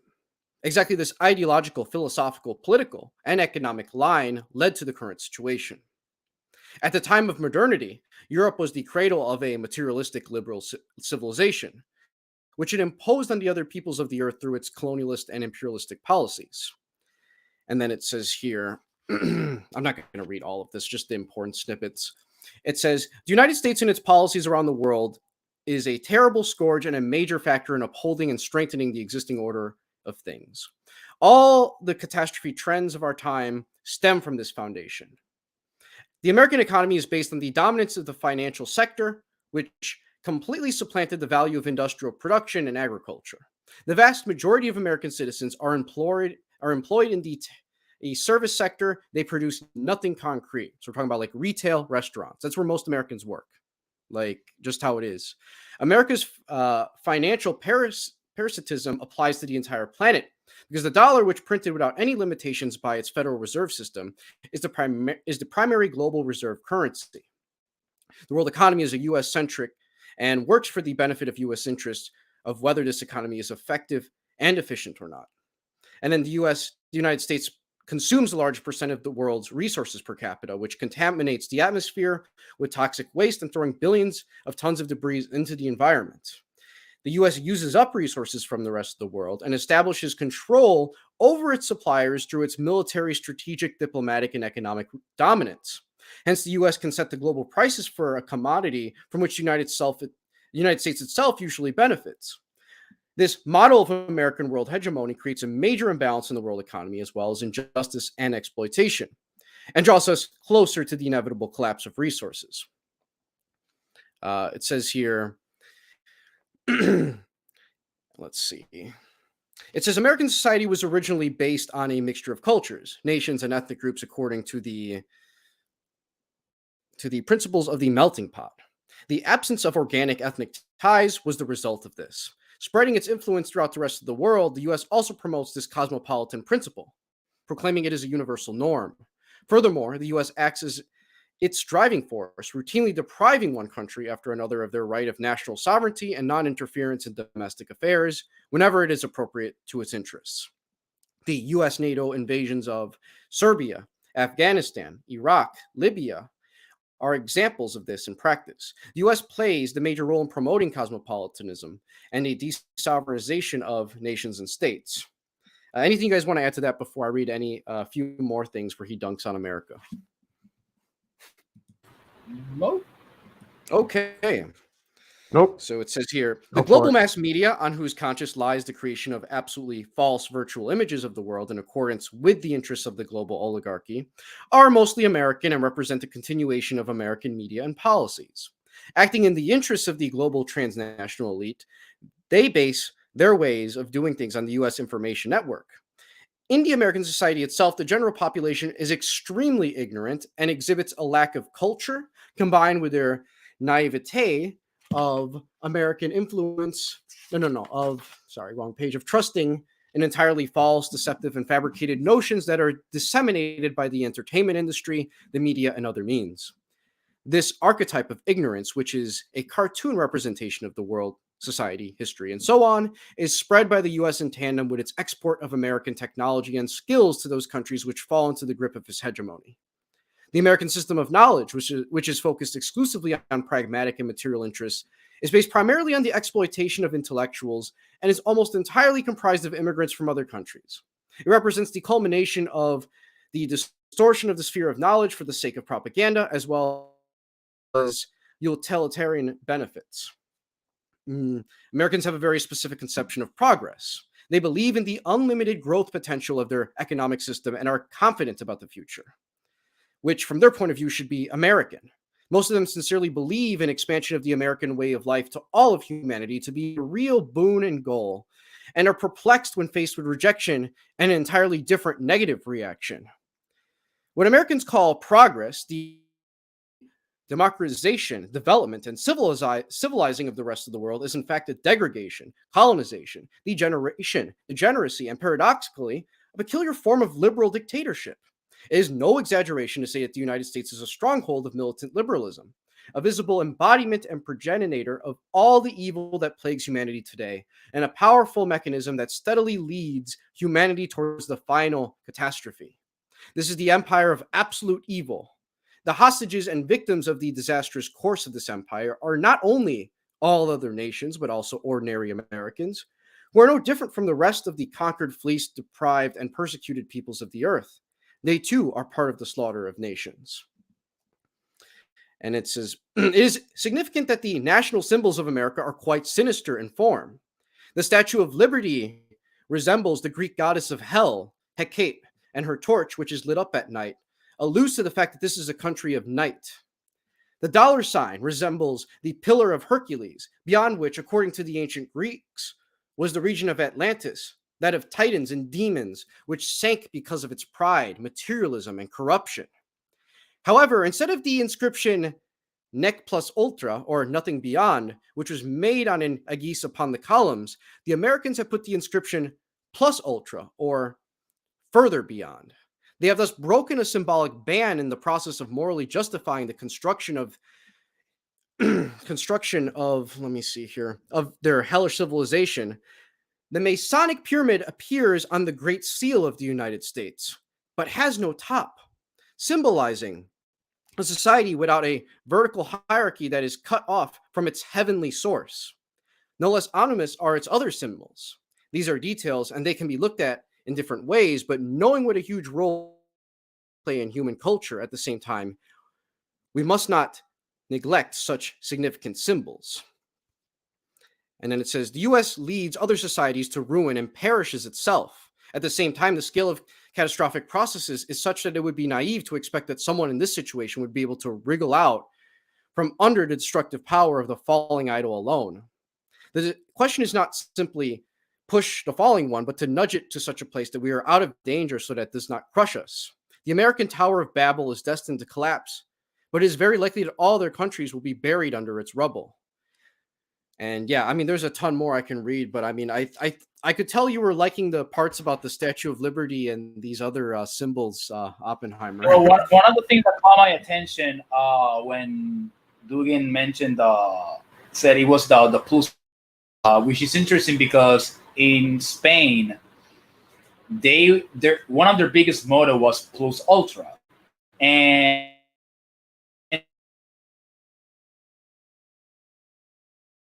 so people were like, well, that means the Spain is all the other, but it's like, well, no, because the motivation mattered, and to Spain was like Indiana Jones. Like they just went there and discovered lands, and yeah, they conquered, and there were some conflicts and blah blah blah.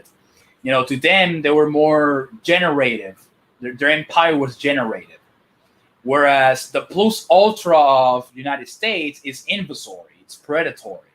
Like, we're gonna go beyond, but we're predators, so we're just gonna leash off of people and make them twerk, train our Arabs to twerk on countries, and stuff like yeah. So for the United States plus ultra is very different from plus ultra, which was to seek beyond and conquer and make and build empires, whereas United States unironically go out there and break empires.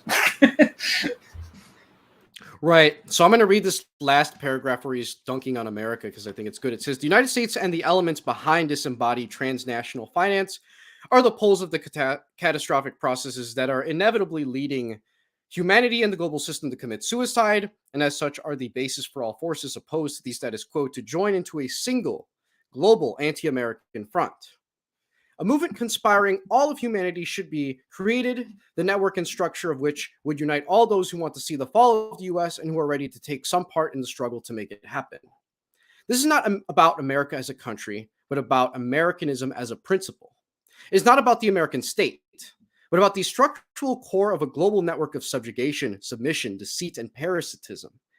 It is not about the American masses, but about the global oligarchic elites that control them. Nowadays, the US is responsible for everything. Thus, it must be destroyed as a historical, political, social, military, and strategic phenomena. But how can this be achieved despite the fact that in the fields of the military, finance, technology, economics, and aggressive cultural expansion, the US is now the undisputed leader of the world in all its aspects? Those countries that are critical of the United States are afraid to even discuss a direct confrontation with the planetary monster in a purely theoretical way, while it still retains its enormous destructive power. A direct frontal attack will clearly not resolve this problem. The war with the United States should be conducted at a different level, according to new rules and by new strategies, technologies, and methods. So yeah, I mean, that's basically Dugin's case for like why America needs to be destroyed, why it can't stay, and if it does stay, it's going to destroy the rest of humanity. And I want to read this quote before we go to the next one, which is also about Europe by Dugin, which says, the West is not a continuation of European culture, but its replacement. European identity was hijacked, and the spirit which haunts modern Europe is an anti-European one. I love real Europe, Christian, Greco-Roman, Gothic Europe, with its traditional spirit and its heroic values. But I despise and reject this liberal, bourgeois, degenerative, and politically correct pseudo-Europe, which is losing its culture and identity before our very eyes. Anything you want to add there, Oppenheimer?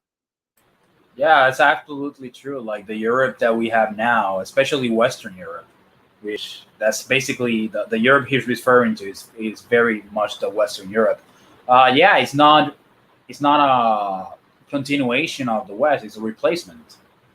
Um, everything he said is absolutely, correct. There's nothing much to add on. But yeah, say yeah, like the Europe that we see now, it's more like a shell of, it's I will say it's a broken wasteland of a consequence of the Anglo liberalism that has been successful since World War II.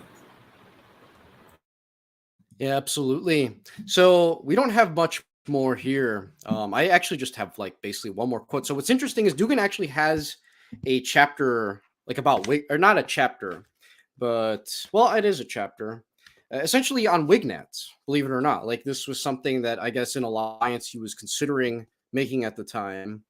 Um, although he makes obviously he doesn't support racism, ethno-nationalism, these sorts of things. But this is what he says on the topic of white nationalists straight up. It says, I consider the white nationalists allies when they refuse modernity, the global oligarchy, and liberal capitalism. In other words, everything that is killing all ethnic cultures and traditions. The modern political order is essentially globalist and based entirely on the primacy of individual identity in opposition to community. It is the worst order that has ever existed and should be totally destroyed. When quote unquote white nationalists reaffirm tradition and the ancient culture of European peoples, they are right. When they attack immigrants, Muslims, or the nationalists of other countries based on historical conflicts, or when they defend the United States, Atlanticism, liberalism, or modernity, or when they consider the white race, and it says here in parentheses, the one which produced modernity in its essential features, and parentheses, as being the highest and other races inferior, I disagree with them completely. More than this, I can't defend whites when they are in opposition to non-whites because being white and Indo-European myself, I recognize the differences of other ethnic groups as a natural thing and do not believe in any hierarchy among peoples because there is not and cannot be any common universal measure by which to measure and compare the various forms of ethnic societies or their value systems. I am proud to be Russian exactly as Americans, Africans, Arabs, or Chinese are proud to be what they are. It is our right and our dignity to affirm our identity, not in opposition to each other, but such as it is, without resentment against others or feelings of self-pity.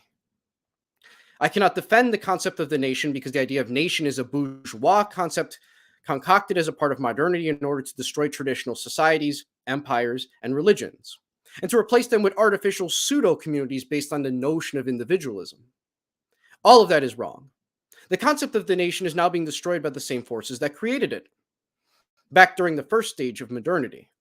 The nations have already fulfilled their mission of destroying any organic and spiritual identity, and now the capitalists are liquidating the instrument they use to achieve this form of direct globalization. We need to attack capitalism as the absolute enemy, which was responsible for the creation of the nation as a simulacrum of traditional society, which was also responsible for its destruction. The reasons behind the present catastrophe lie deep in the ideological and philosophical basis of the modern world. In the beginning, modernity was, quote unquote, white and national. In the end, it had become global. So white nationalists need to choose which camp they want to be in, that of tradition, which includes their own European tradition, or that of modernity.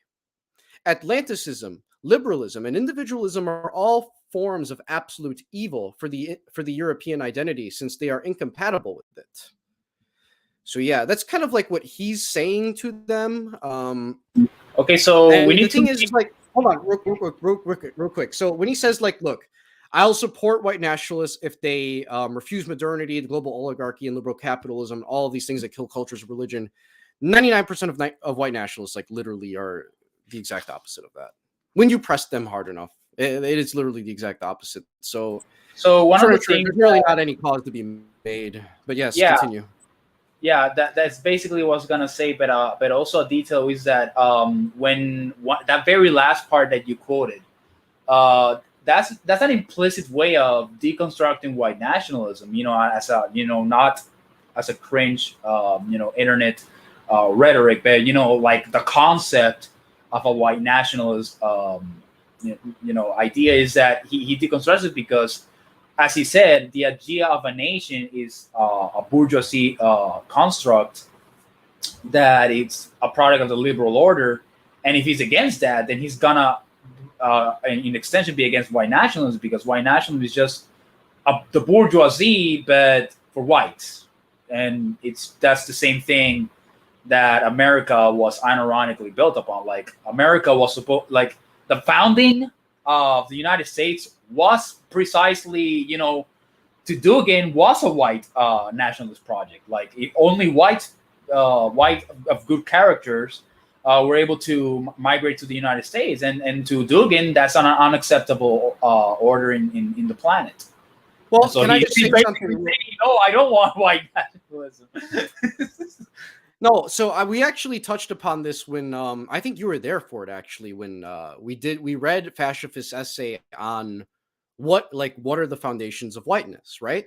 So, for example, you see a lot of quotes from people like Benjamin Franklin, who would talk shit about German people. He called them, a lot of people would think that he just didn't like them because they were dark skinned or whatever compared to the British. It wasn't that. Fascist actually explained it very well.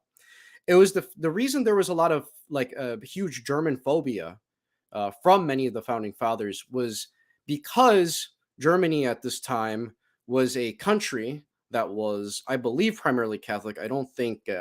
Let's see, when was the Protestant Reformation? Can you remind me what year this was, Oppenheimer? Yeah, the Protestant Reformation was around 1550s or something. Yeah.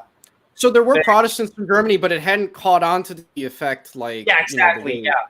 Germany, exactly. Germany, obviously the Protestant Reformation began with the German and on Germany, but the Protestantation of Germany hasn't been completed yet. Yeah. So that's the thing. These founding fathers, they viewed German Catholics with huge suspicion.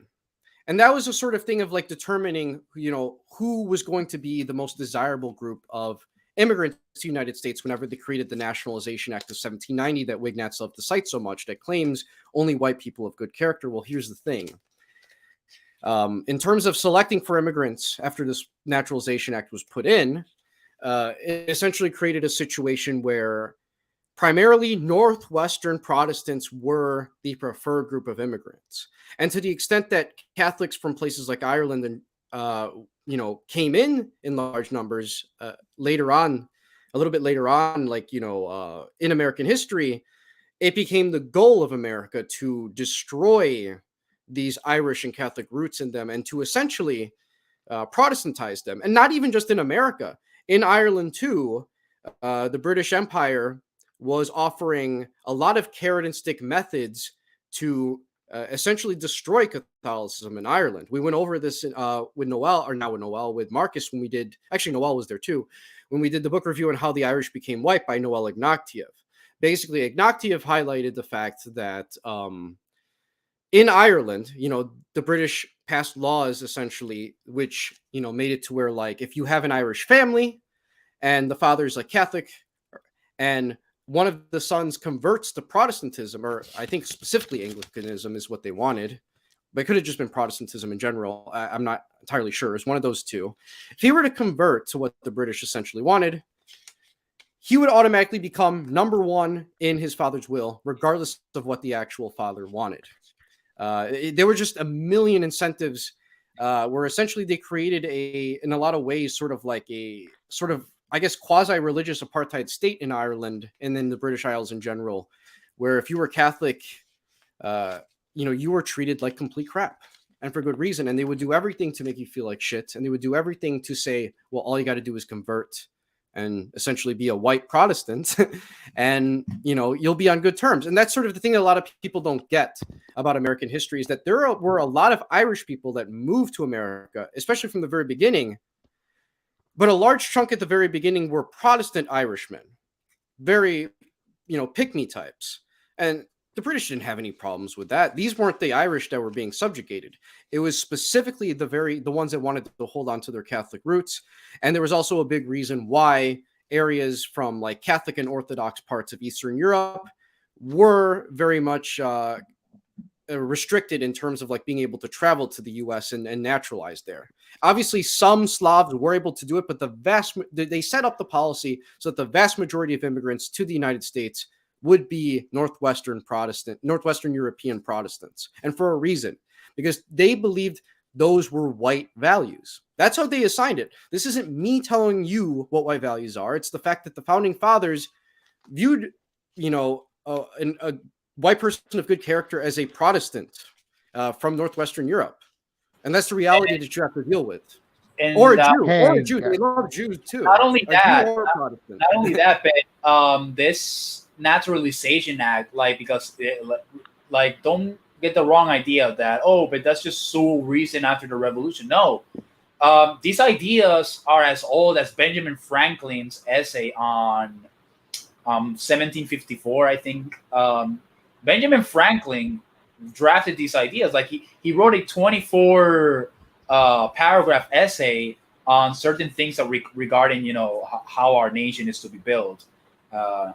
And one of I think the last paragraph is basically him quipping about how whites are a minority. And you will ask, well, how can white be a minority? Look at all these, the Finnish people, Germans. Like, no, the reason he thought whites are such a minority is because the only people who thought was white was the Anglo-Saxons. Like, he didn't think Irish people were like. What's interesting is that before again they were fine with Protestant Irishmen. But like, it's like there was a huge emphasis on you can't be this Catholic, you can't be Orthodox. You have to assimilate into whiteness. Of course, like religion ultimately played a role. But before the American Revolution, like for Benjamin Franklin at least, but I'm pretty sure the founding fathers share the same thought, is that what's interesting is that before this whole Naturalization Act, they wouldn't even consider Nordic people, old Nordic people, as white or honorary white Protestants. And what's interesting is that even after the Naturalization Act, apparently the Nords were quote unquote white, but Iceland was completely left out. Like, that's interesting because Iceland is also Nordic, but they were like an afterthought, which is interesting. But and it just shows that the Anglo-Saxon version of what is to be white is completely socio-political. Like, hey guys, I'm gonna have to jump off for a minute. All right? Yeah, that's fun. Sure, man. See you later. All right, man. It was a good show. If I can come back, I will. Yeah, we're gonna end it in like less than 10 minutes, so we'll just see. Okay. All right, man. Have a good night. All right. See you. But yeah, that's basically where we're at here. So that's essentially the mission of Alexander Dugin, sort of kind of stated in very simple terms in 2.5 hours. If you don't want to read anything, that's fine. And yeah, that's essentially it. You can read like the fourth political theory, but like it gets really, really, really dense and philosophical. And I don't think most people really want to do that or even need to. There comes a point where being insanely like this with philosophy is like a circle jerk. I'm just going to be quite honest with you. I think the book on fourth political theory is more like, I think it's one of those books that Dugin's audience was not the layman. I'm pretty sure that such a book was more aimed towards academics, like graduate students who are interested in political philosophy, because the audience matters. And so if you're going to read political philosophy, and you're not an academic, you're not well versed academically on this field, like you're committing intellectual suicide at that point. So you're not gonna understand such a book. So yeah.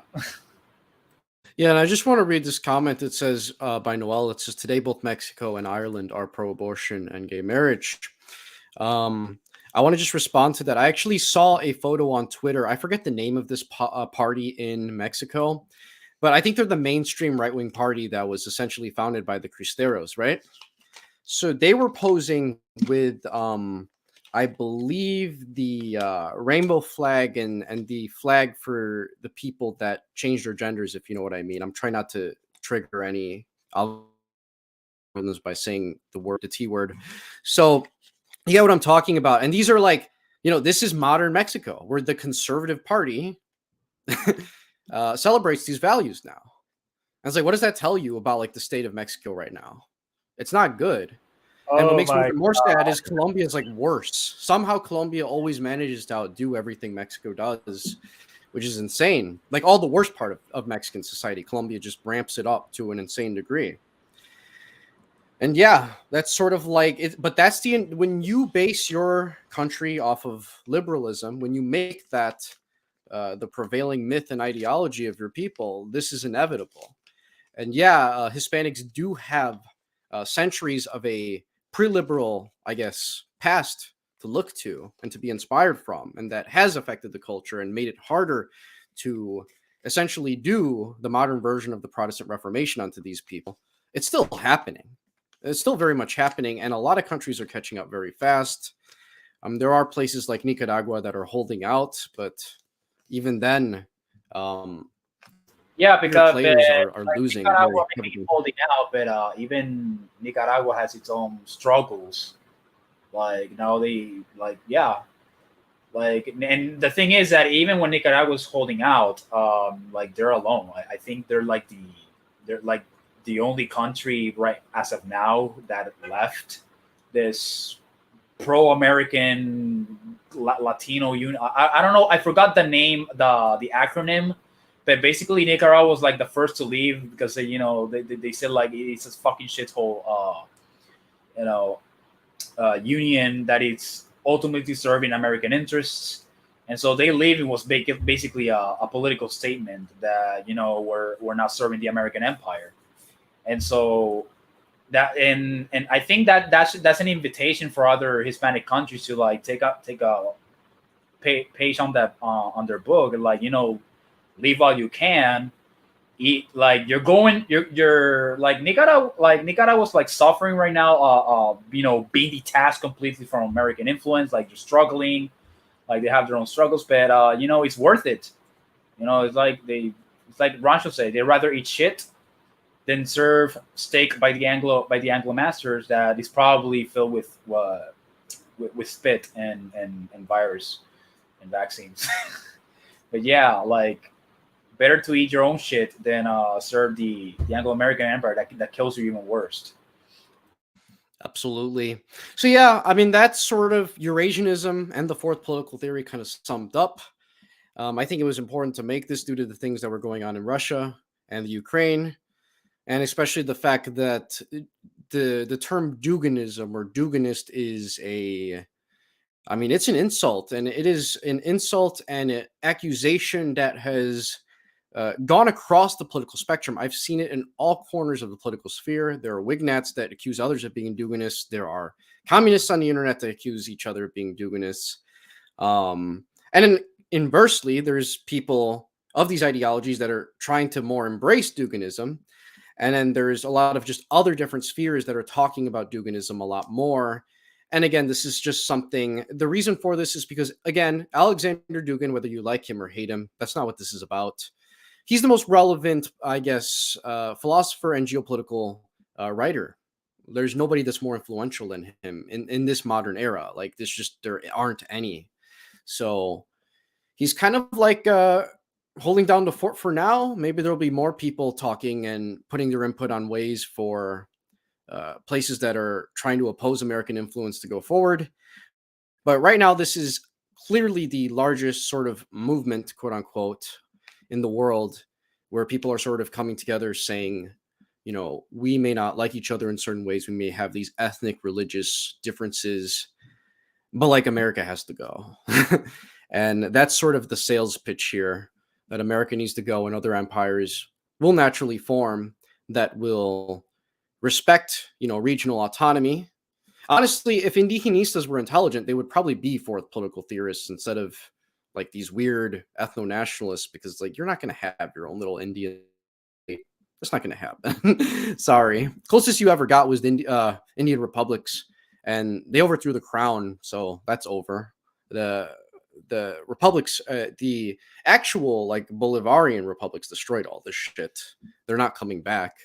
But hey, go blame Spain for that all you want. Yeah, Spain's the reason why your Indian republics Yeah. Oh man, they disappeared. stole the gold. They stole the gold, man, and when they visited us, that they stole even more gold. They were like the reason Felipe visited Honduras was to steal more gold, man. Yep. Oh, So yeah, man. that's it, everybody. We're gonna end it right at 2.5 hours. Thanks for listening. Hope you guys found something informative from here today. Here we go.